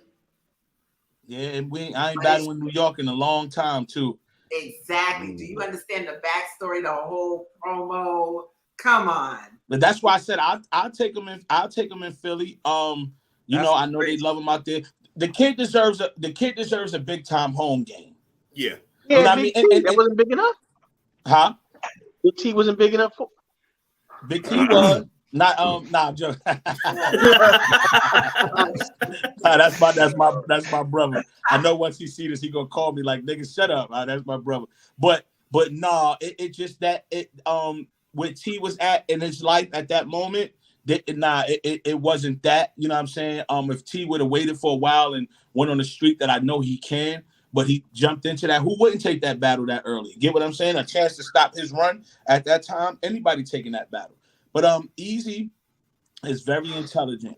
Not because he looked like a nerd with the braces and glasses, but he actually is. That's why he stays away from me till he's ready. That's why he doesn't battle DNA. DNA is very dangerous for him. Now, Easy will have the upside of kind of downing DNA and clowning with the Gary shit, and I was really in the trenches and you wasn't, but DNA is tactical and very witty and intelligent. So that's why. So Easy knows what he does, but I don't think he could keep on running anymore. And I allow him to get his jog on and not interrupt his jogging process. But he got Reed Dollars. I think he's going to battle somebody in August, and then I think after August, I think that's when we probably lock in. Okay. I got a quick question to go back to the Rosenberg battle. Your third round, was that the round you crafted first? Like when all of that information came to you, was that the one you crafted first and was like, okay, this is going to be my third round and let me structure everything else around this round? Nah, I'm going to tell you what's funny. I actually just made that round up probably like the day before. So let me and that's not to downplay or brag. I bring that up to say this. Some of my greatest performances came today. Like my second round for Rex on my grandmother's grave, I made it that morning. And that was actually one of the best rounds that whole battle. I made it that morning. So here's how things work with me. So with my process, right? I already kind of had the information or whatever, right? Mm-hmm. It's funny. Rounds like that, where you don't need too many bars, come out easier because you don't really have to. You get what I'm saying? You don't really. You got something to work off. You already got something to work off of. It's gonna put his stuff together. My nigga, exactly. Everything laid out for me. That's like I walk in a pizza shop, the dough here, the pizza sauce here, the cheese here. Oh, shit. 1, 2, 3. Cheese, pizza done. I already got the ingredients. So I didn't have to go in there and make my own ingredients from scratch like I had to do in the first. You dig what I'm saying? Where I got to come up with, okay, I got to berg this and berg that iceberg and Titanic and Heisenberg. And all right, boom. That a third round, I already had the information. Then my brother, shout out to my brother Leon, he been sent me the Geechee audio. Like probably like 3 weeks ago or whatever, like 2-3 weeks ago. I already had that. Now my only goal was because now if you look at the tail of the tape in the third round, it's 2 different stories that's going on. Right. That's why I really like the round. It's 2 different stories. One, I'm telling you, you're not like that. You just got finished telling me you would have shot something up, you would have did this, that, and the third. Well, let me show you what I know about you. And on top of me showing you that, Now I'm going to strip you of your integrity of you talking to another league on the side while this man putting all his energy and work into getting you a name like me. So it was two different joints. So I already had it. The only thing was, what am I going to attack with? And my main thing was, how am I going to end? What's going to be my haymaker? And I'm still blessed that ARP looked at the phone. You know what I mean? Because that really added to it. I feel like that was a nosy moment because I definitely was like, if he doesn't look at the phone, like I told y'all what I had in the stash, that would have clipped him too.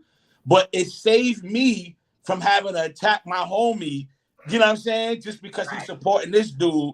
But it's like, you know what I mean? I got to do what I got to do. So, so my third round was literally made a day, maybe a minimum 2 days before the event. I already had the ingredients. I just had to put it together. Real quick, the mailman left a comment. He wanted to know, was it difficult to get the crowd back after Hollow broke down your style? Oh, yes. Mailman. Where was you at? Because I needed help with my delivery that day. Look, when Hollow did that, right, I should have moved my third round to my first. Because my third round was a little bit more intricate than my first was. And I'm gonna tell you how beautiful Hollow display of breaking my style down was that day. When he did it, right, I'm like, the Kit Kat joint, you see how easy it is to flip that? I'm laughing to myself. I'm like, so this is how I love battle rap. So y'all sitting here going crazy over stuff that y'all been going crazy with. Because my mind is like this. He's breaking my style down that y'all love. I am the main event right now because of this style. What is so negative about it? Like, but that's the beauty of battle rap, to take something positive and to strip all the positivity out of it and make it look like something you shouldn't do. Right. So basically, like what you did with Twerk in the second round. And, it's the same exact thing. It's the same exact thing. Took the style that we all love and made it cheesy and funny. So now when he goes to watch this. When Twerk goes to deliver, notice even when he's saying something fire, it's just not hitting. Because your mind is like, oh, that's what he was just talking about. So imagine being told you ABC-ish, you easy Kit Kat, right? And in your mind, you like, I think I got some Kit Kat shit in this first round too. I think so. I think I got some Kit Kat shit in this round. And now you trying to like take, like, you like, all right, hold on, let me. But it's like, nah, it's too much. So now notice when I go, it's like, it's not crickets. They still messing with me, but it ain't hit the same as if I would have went first. Right. And that's what I learned. Like, it's tough because you don't know whether to go first or second because you don't know what your opponent got. But that's a day where it's like the way he broke that round down, so phenomenal, right? To the point, and here's why I'm really mad at myself that day. And this is why I don't mind when people ask me, oh, you're going to come with 3 rounds because you be bullshit. And this is why I take it, because it's my fault. I didn't even make a second round. That's how bugged out I was at that time.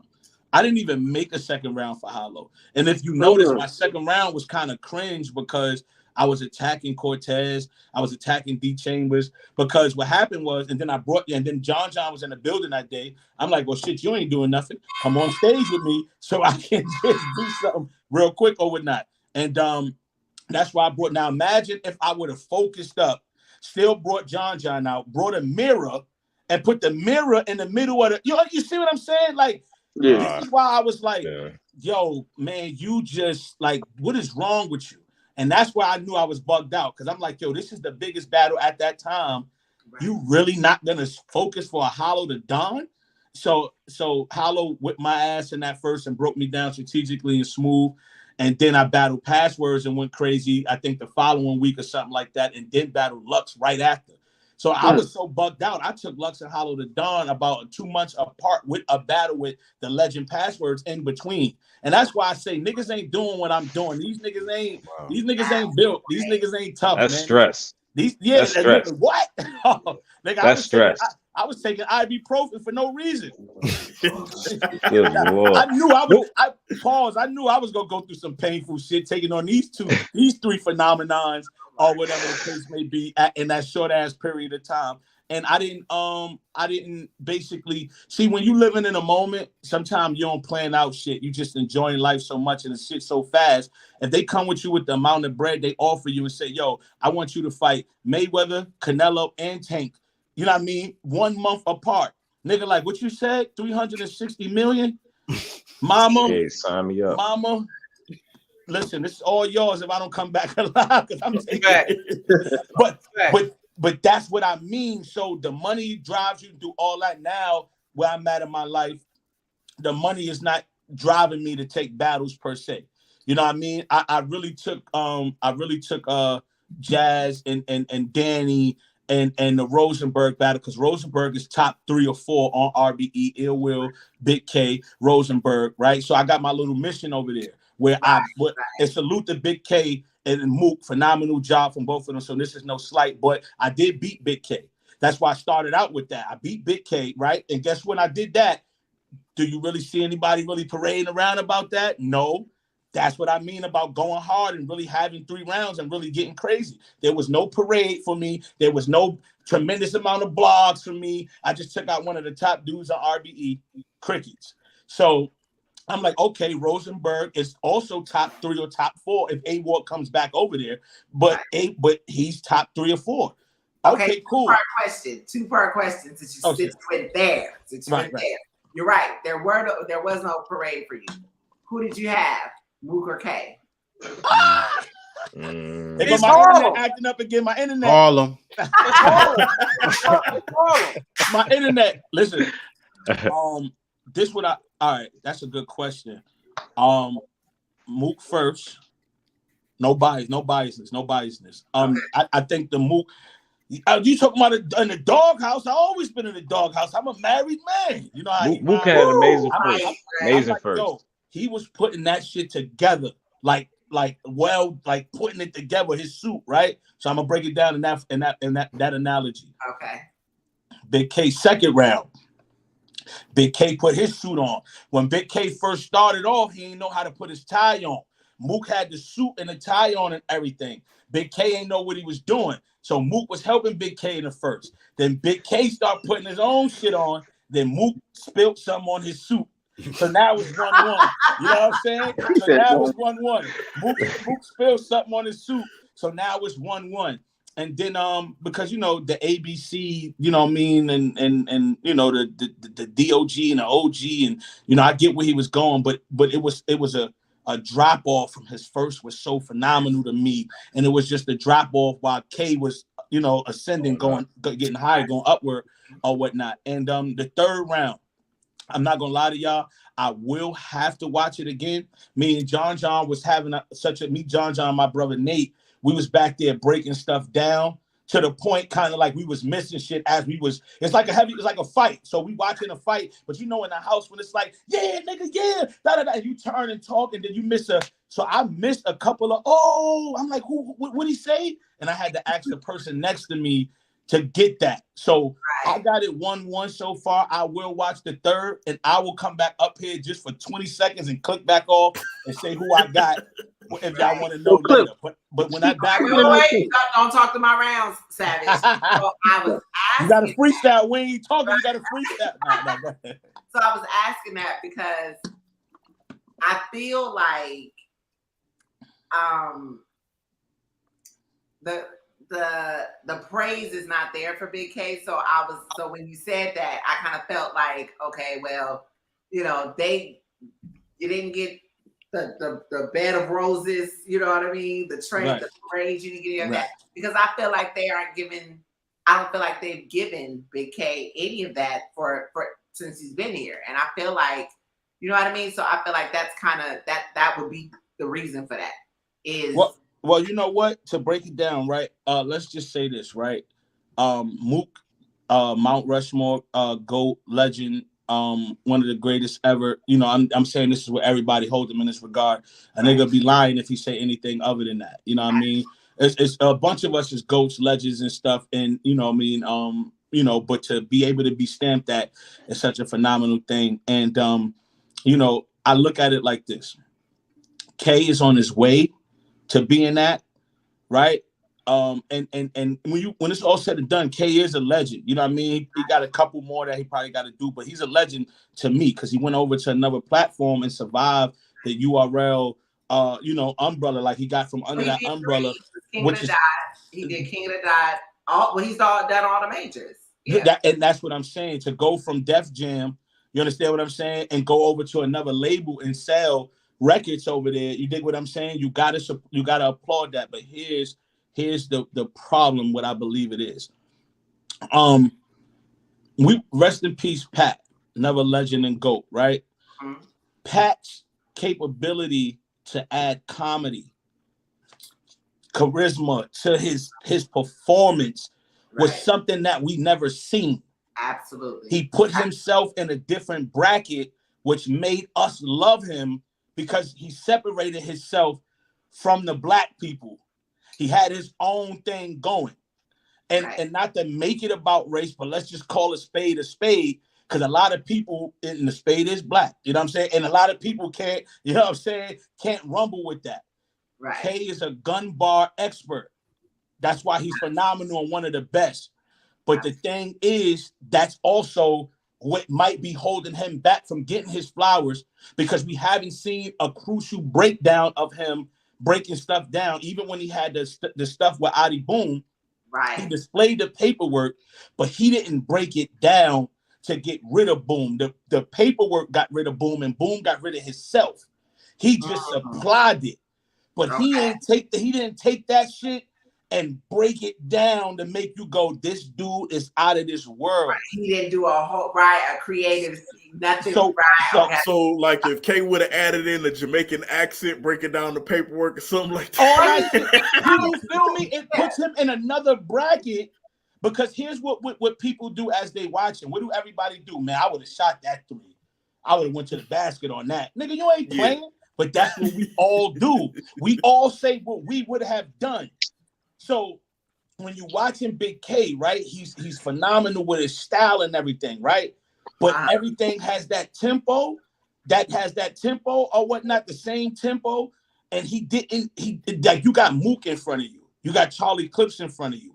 He didn't try to strip us up and like break us down to the point where you like, oh my God, this dude is so phenomenal. He gonna do his thing. He gonna tell you how he gonna shoot you, how he used to sell drugs, or he moved weight and he do that. So what's happening is he should get his flowers regardless, because the nigga is fire. He should get his flowers. But the reason why people are not throwing them at him just yet, because he's not appreciated, because it's the same thing over and over every time you see him. Right. Okay. That's why I believe it is. I don't think it's nothing changing with him. I don't want him to change his style, because his style is perfect and got him where he's at. But he's going to have to battle somebody and go somewhere that we've never seen before to give him that one, go, like, because this is how I feel. I feel like when you're a puncher, schemer, or whatever, you can keep doing what you got to do, right? Let's take Danny, for example. Danny punches all day, right? But Danny created parallel universe. He separated himself from other. I say every time I make a rhyme, I can't stop thinking of a parallel universe. I got to stop myself. I keep going, y'all know. I'm like, no, you know what? You're doing that to me. I ain't even yours. Stop doing that. Because I'm like, yo, it's so fire. He created something. Everybody that punches, yo, get off the ropes. The Nitty goes crazy with the punches and stuff. K don't got that special move. K don't got the special move. You don't hold back, block, and then spin around and do something with K. So I think what it is that you see one K battle, you've seen them all. Okay. And I think the moment he battles another top tier legend or whatever he does, and he takes one of them rounds and goes somewhere else, there will be nothing to discuss, because the kid deserves his flowers. The kid is fire. He just took on Murder Mook, and everybody's saying it's debatable 2-1 either way, regardless of what anybody say. That is an accomplishment. Mook is one of the best ever. To battle me and to battle Mook, he's there and he deserves his flowers.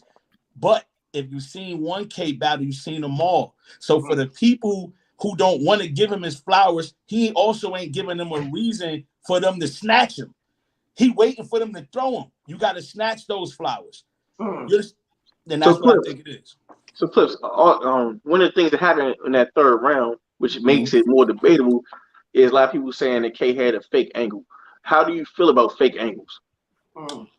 I don't mind fake angles because guess what? We all got them. I ain't got no AR in my closet right now. You know what I mean? AR come out the closet. I lied. That's a fact. You know what I'm saying? So all these angles are fake. It's your selling. How did he go about selling it? And see, now if they saying it's a fake angle, then that means he didn't sell it well. And that's what I'm talking about right there, because that's not his style. Let's go to Tay Rock with the whole joint with Kid Slade. Rock didn't know what to do. Do you think what I'm saying? Rock didn't know what to do with that information. The information was too much for him. He didn't know, because you know why? All I do is scheme and punch and put it in this pattern. And Rock has the same pattern every time too. So he didn't know what to do with that. So with the angle that K had or whatnot, it looked fake and sounded fake because you didn't feel it coming from him. Like, I put it to you like this. He didn't slow down. He ain't try to talk to him. He ain't make it believable. He ain't get believable. It's like, cause you this, that, and the third, but this, that, and the third, and your pot, and you running with the manager was a cop, and this, that, and the third, but this, that, and the third, but this, nah. You got the. Last week I was on the block trying to get 5-0s. We the same, Mook, because last week you was on the block with 5-0, and this is how it goes. See, you start off and then everybody like this, but everybody like this. Story telling. Yeah. Where he going with this? This nigga's a goat, bro. Good looking, bro. Because this is how this shit goes. Like, tell me more. Yo, I thought he was finna freestyle that shit. I was like, this nigga's finna come over with a freestyle right here. I was going somewhere. Yeah, but that's what I mean, because right. Because even if he would have said, Now let me break down. I do. I'm not Italian, but I know a little bit about it. Now let me break down a mook. You see, a mook is a nigga that, and you break it down. We all like this. Oh shit! Tell me more. What's going on? But when he rhyming, the story's already told before he even get to the main part. Yeah, you hang out with a cop and you nigga to stop and you roll with the block and you stuff on the. Nah, if K would have just like. I think arguing with his pops didn't help either. No, it doesn't. It doesn't. You know, it's gonna be a game 7. Right, not to cut you off, Clips. It's gonna be a game 7. Boston came back and won. We only care about the Laker game. Continue, Clips. That's great. hey, them Lakers. Listen, Warriors win this next one. Be careful. That's all I'm gonna say. Hey, if they go to game 7, they're gonna be, the Austin Reeves, they ain't been to game 7, you know what I'm saying? So they better get it in game 6, Doc. Yeah, they gotta get the next game. But yeah, so just the way he was in the argument, like you said, it just wasn't. If he would have look, see, now these are the moments, right, where freestyling is beautiful. Because when Mook Pops is that's my OG, that's my dog. So I wouldn't want K. I'm glad K ain't do nothing to say nothing fire against him or whatever, because I want Mook Father out of that. That's my homie. So I look at it like this, right? Imagine if Mook Father arguing, right? And then K would have said some shit. Some is fire. You ain't really arguing with me. You sending a cold word through the wire. Like, hello? Now as simple and plain as that is, the moment, because you see in the interaction, would have went crazy. That's crazy. Would have went crazy. But that's the part, right, which separates like some of us, the way we think, away from others, because some people can't branch off from what they already made. Right. I feel like this is a fight. I know we watched the game tapes, Coach, and I know you said LeBron gonna go to the baseline, but my heart telling me he gonna spin here and go to the elbow and shoot. I got it. Like, that's just instinct. Some people don't want to follow their instinct because they nervous they're gonna get off track. But I'm telling you, if K would have took the talking approach, the story would have hit more. But he put it in such a rappy, pattern form that we looked at it as another rap instead of like he really trying to talk to him. Right. You know what I mean? Because K, like I said, is one of the best. But K rap, like, I'm trying to get the fuck out of here. You know what I'm saying? Like, I'm not trying to wait around. Like, I'm trying to go. You know what I'm saying? And that's how I always laugh, and that's what he always remind me of. He goes, this, that, to the third, but this, that, and the third. I flip half of a bird and hit half of the curve. You zip, zap, in the nerve, pit, pat for the third, and chit, chat for the bird, flip, pat for the word. Give me my check. Give me my check. That's what it sounds like he's saying after. Give me my check, and I'm out of here. But what I will say is, K should only take certain people now. He stepped up another level. Battle me, battle Mook. Step up. Don't go backwards. Whatever you do, don't go backwards. Because it's 2-1 either way. Don't go backwards, bro. Right. You know what I'm saying? And just keep it going. And he shouldn't be arguing and writing stuff online or whatever. Sit back and bask in your in the glory, because sometimes winning, when you go against the caliber of somebody like Mook, is not. Mook got put on by not smoking J Mills or whatever. What a lot of people had Mook losing. You win the war. Yeah. That's what matters at the end of the day. You I brought Mook to RBE for a little while, so we're gonna try to get the last few questions in. Okay. So real quick, Mailman, he got another good question for you. He said, do you pay attention to any up and comer? And who would you like to give a shot to? That's a good question. RB. My twin, LaFleur Soul, look just like me. So I would take him on the strength of that. I think the URL class is fire. I love the Brick class just as well. I actually I think Remedy Loco got a chance to do something different. I think he just got to master it. Once he master it, he's different. I like Remedy, and I'm shouting out both leagues. I don't care, like the show everybody loves. Remedy Loco is tough. Caution is tough over there. Pain and Coach Coleon is tough over there. You know what I'm saying? We could go over the URL side. Hanzu, Foots, LaFleur Soul, Clutch, Ease. You know what I'm saying? Ease, if Ease accent, I promise y'all, like, his accent is gonna also be the reason he pop off. But if he didn't have that heavy ass accent, I think he'll also be out of here too, though. I think the accent is fire, but I think certain joints take him away from you, like wanting to keep hearing him all the time because his accent is so, you know what I mean, so heavy. But these dudes is fire, and LaFleur Soul, I would probably give a shot to. I love Foot's thought process of what he thinks about and how he thinks in terms of the new cats. Foot's is fire. I'm hearing the homie Authentic has been getting crazy lately, but I know Authentic from back then when he used to be Me too. I'm happy to see him around. Yeah. Yeah. That's dude. So it's so crazy because when I battled Authentic in a 1-rounder, I think I took him in a 1 round. I got to go back and check. But that's how far back he goes. So to hear he's new, that was already somebody I gave a shot to. So Mailman, that's who I would give a shot to, probably LaFleur Soul. Yeah, I think LaFleur Soul, and I think Foots. I like probably and Hanzu too. I mess with Hanzu, but I want DNA to smoke Hanzu. They've been going back and forth. So those are my two that I probably give a shot to out of all the new people. All right. One more question from Mailman. I mean, he got another good one. He said, "Who's your favorite body?" You got to put a quarter in the machine. Nah, we're not doing He said, that. "Who's your favorite?" Mailman said, "Who's your favorite body?" Always be the Rex battle. T-Rex, nigga. That's T-Rex. My back was against the wall that day. My family name was at stake. My name was at stake. It could have got real dark and ugly for me. The reason why I love that battle so much is because my mind was so clear, and I went up there just ready to lead. That was the one battle I left everything on the stage that I could possibly bring. I didn't know what was going to happen. I didn't know if he was going to try to bring paperwork. I didn't know if he was going to bring people. I didn't know what was going to happen, yo.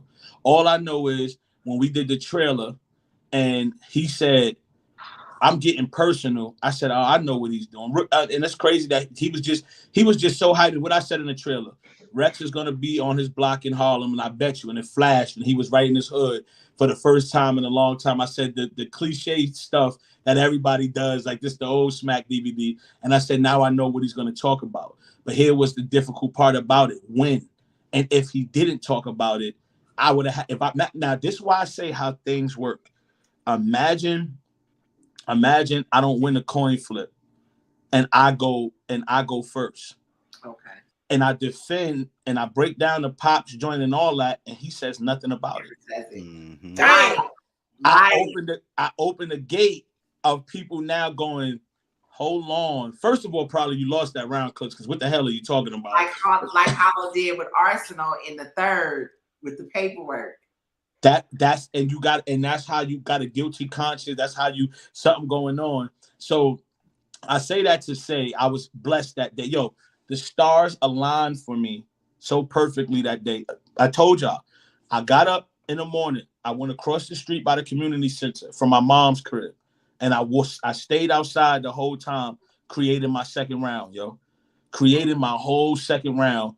And it was like, yo, today's the big day, yo. I can't walk up and down Harlem with people saying I lost the Rex, yo. I can't do it, yo. I can't. And I didn't know what he was gonna do. And once he started talking about my pops, you could kind of see me look and go like, yes, okay, he's about to die.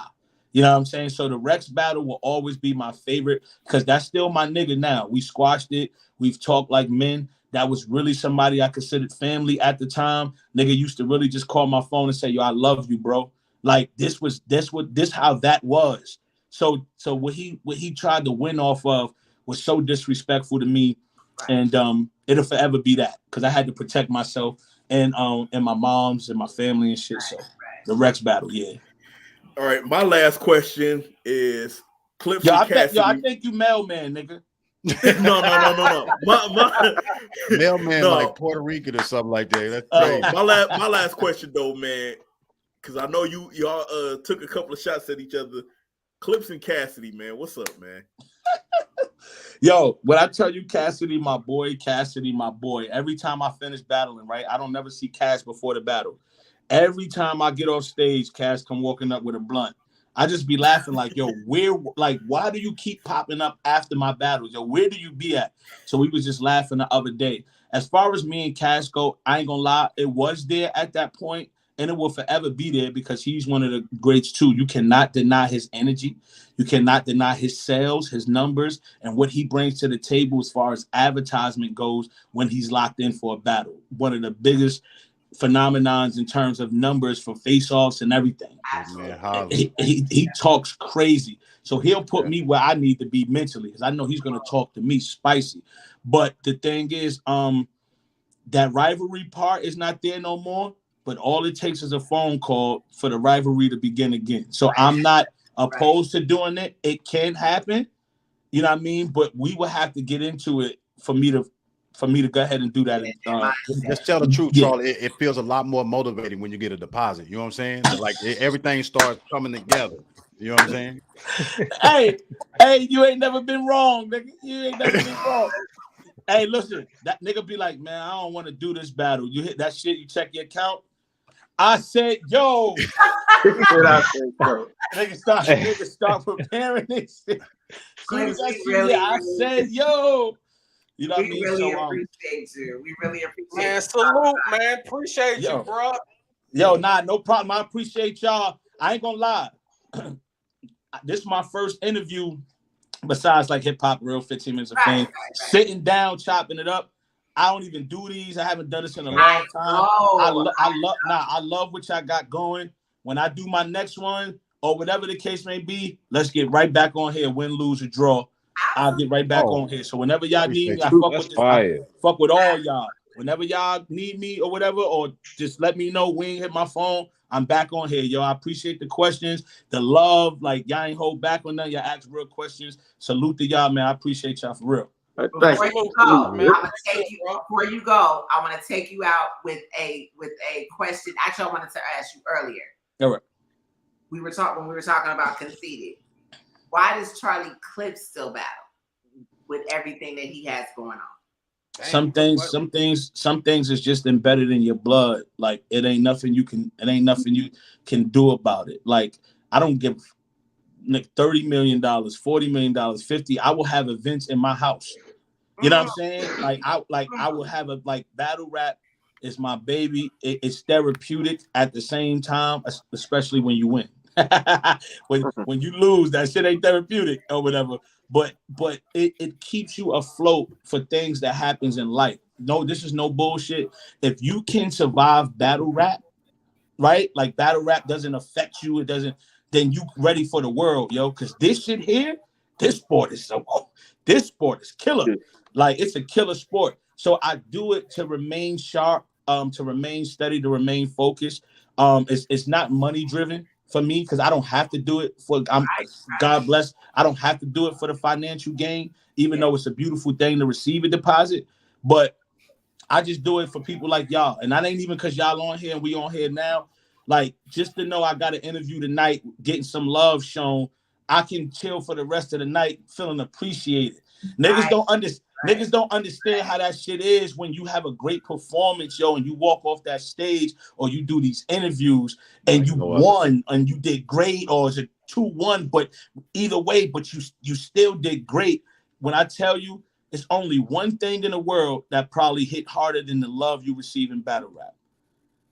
And pause. That's when the ball landed your number on roulette. That's the best feeling in the fucking world.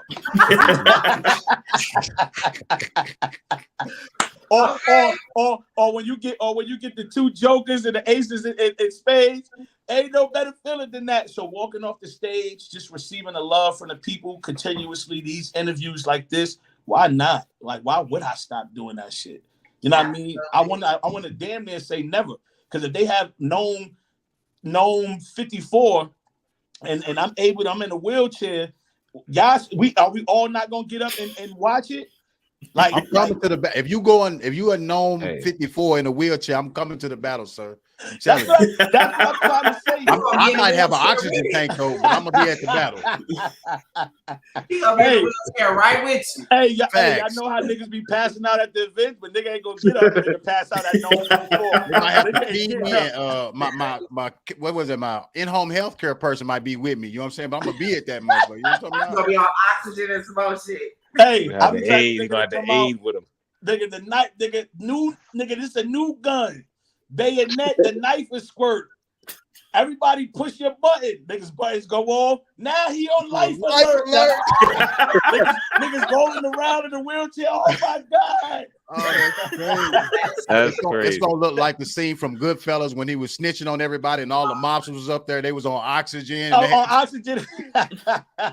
Hey, one of my favorite movies. I know we're getting out of here, but one of my favorite movies. I watched Goodfellas 20, and Rosenberg had a Goodfella line that I like too, about which we'll call him Joe Pesci or whatever. You know what I mean? So when he said that, I'm like, oh, that's a Goodfella line. I got to start using my mob movies. But yeah, Wayne, you know what I mean? Battle rap is my baby. I love it. As you can see, you see where I'm at right now, right? Like I'm here with y'all. Fuck all that other shit. It's gonna forever be home, and I ain't going nowhere. We appreciate you. Appreciate y'all. Salute. That was Charlie Clips in the building, y'all. Fire. I guess we can wrap up the Divide and Conquer next week, so we have more to get back to. You know, this is one-on-ones though. This is one-on-ones, and while y'all here, you know, go to my Twitter, the pin tweet, cop the merch. Fuck with your boy. Yeah. Make sure y'all get that Savage merch, Savage Van Draws. Alrighty. Are we still talking battle rap, or what are we doing in terms of our pop culture section? What are we doing? Do we need to cleanse and reset? What are we doing? Do we need Monty? Hey, the floor is. I know Sick wanted to discuss. Where you at? I actually got to tap out. Okay. All right. So we want that Sick rant on this particular subject that we talking about. I know. You know what I'm saying? So we won't say that. We're gonna put that in the pocket. You know what I'm talking about? Let's put that in the pocket. This was a great show tonight. I mean, we kind of got started a little late. If we might be able to do something. Yeah, we'll do something soon. We'll do something before. Because I gotta get in my AKA Dr. Umar bag. That's the fact. But, hey, we gotta talk. We gotta talk. So we gotta get my Dr. Umar, but it's some things we gotta talk about. I really wanted to talk Tory and this sentencing. I'm so mad. Oh man, We're gonna get to it, Wayne. We got more. We got more. We got more. Shout out to clips. We got bars more. going on. But yeah, that's a all fact. right. So look, before we get out of here, Wing. real quick, let me ask y'all this question. What artist was it that you passed up? What artist was it that you passed up that you didn't think was dope, but then when you actually went back and listened to them, you found out they were pretty dope?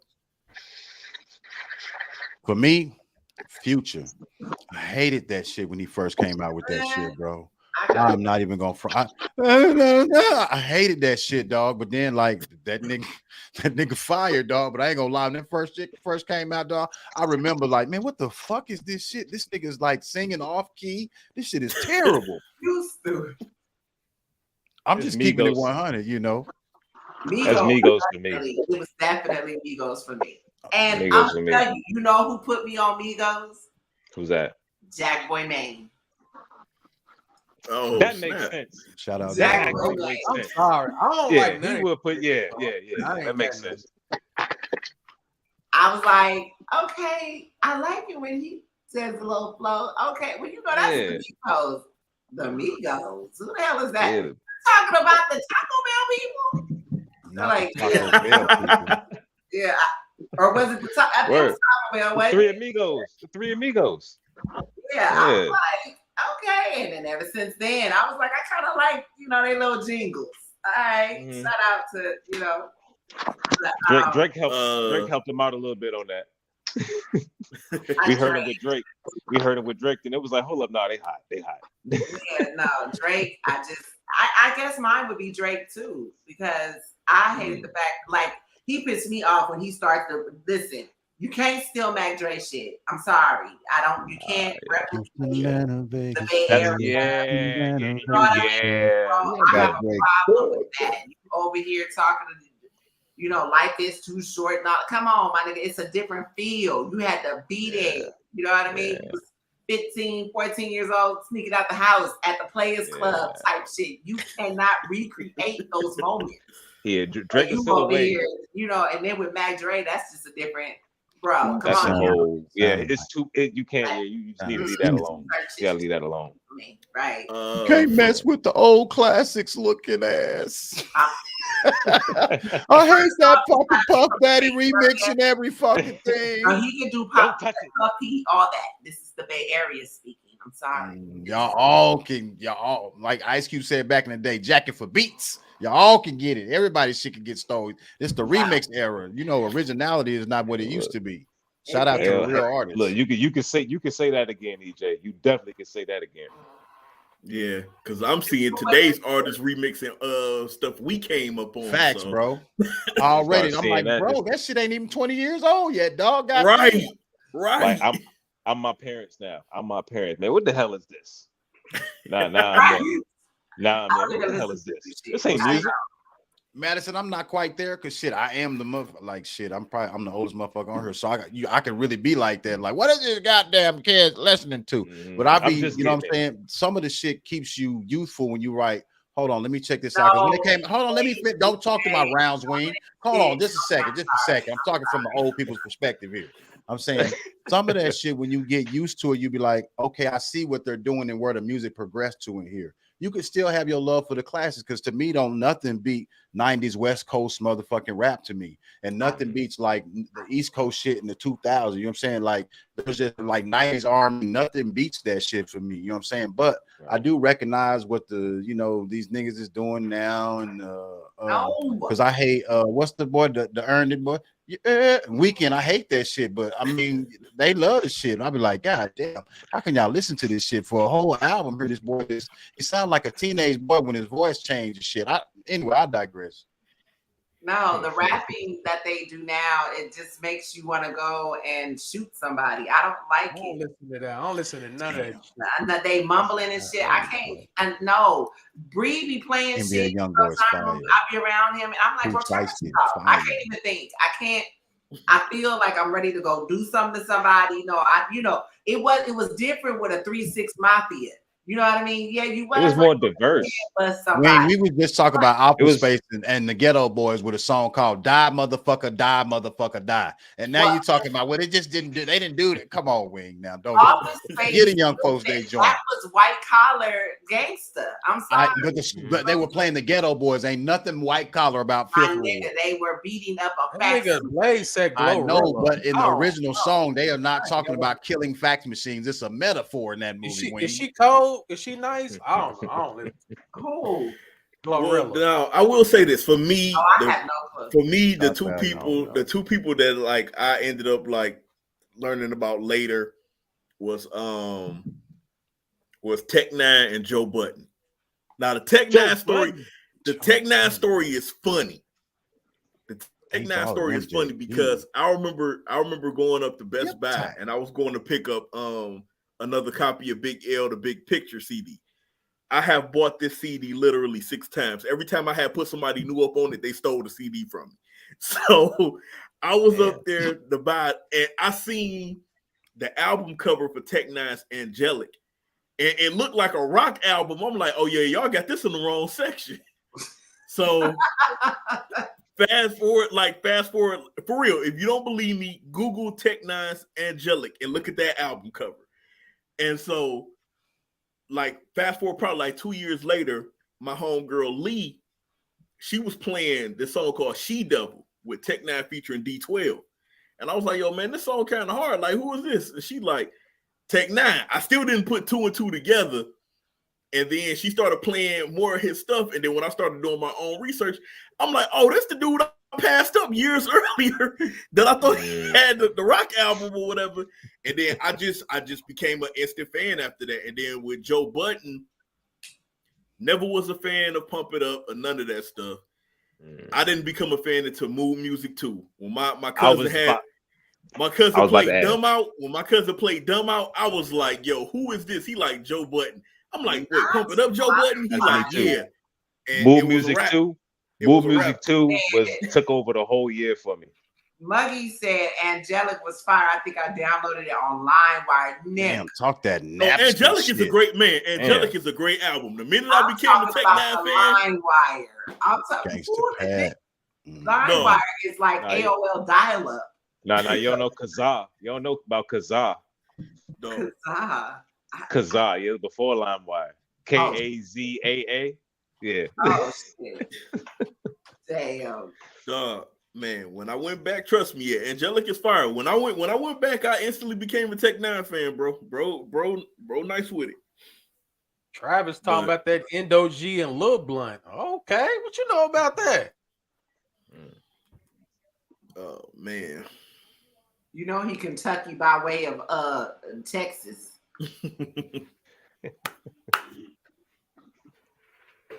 But that was my question, and I guess we gonna save the cleansing of everything else in the world for the next episode. Listen, yeah, that's all we're talking about. No battle rap next weekend, NWO, but we don't have time to talk about that too next week. But listen, we went EJ, y'all. We can't wait till next Thursday. We can't. We got to do it earlier. We got to do it early. I have some time tomorrow and Friday. Tomorrow is Friday. But we can talk about that I off was about camera. to say, wait a minute. I'm say, yeah. And Friday. Making me old ass nigga. Tomorrow is Saturday. That's a don't be Oh, y'all get old, goddammit. Get like me. Look, I think you forgot to press live. Now you forgetting your days. You're double backing on Now, days. see, now what we're not gonna do? See how you keep bringing up old shit, Wayne. What we doing here? If we go do Hey, it wait a minute. tomorrow, Hold on, Ray.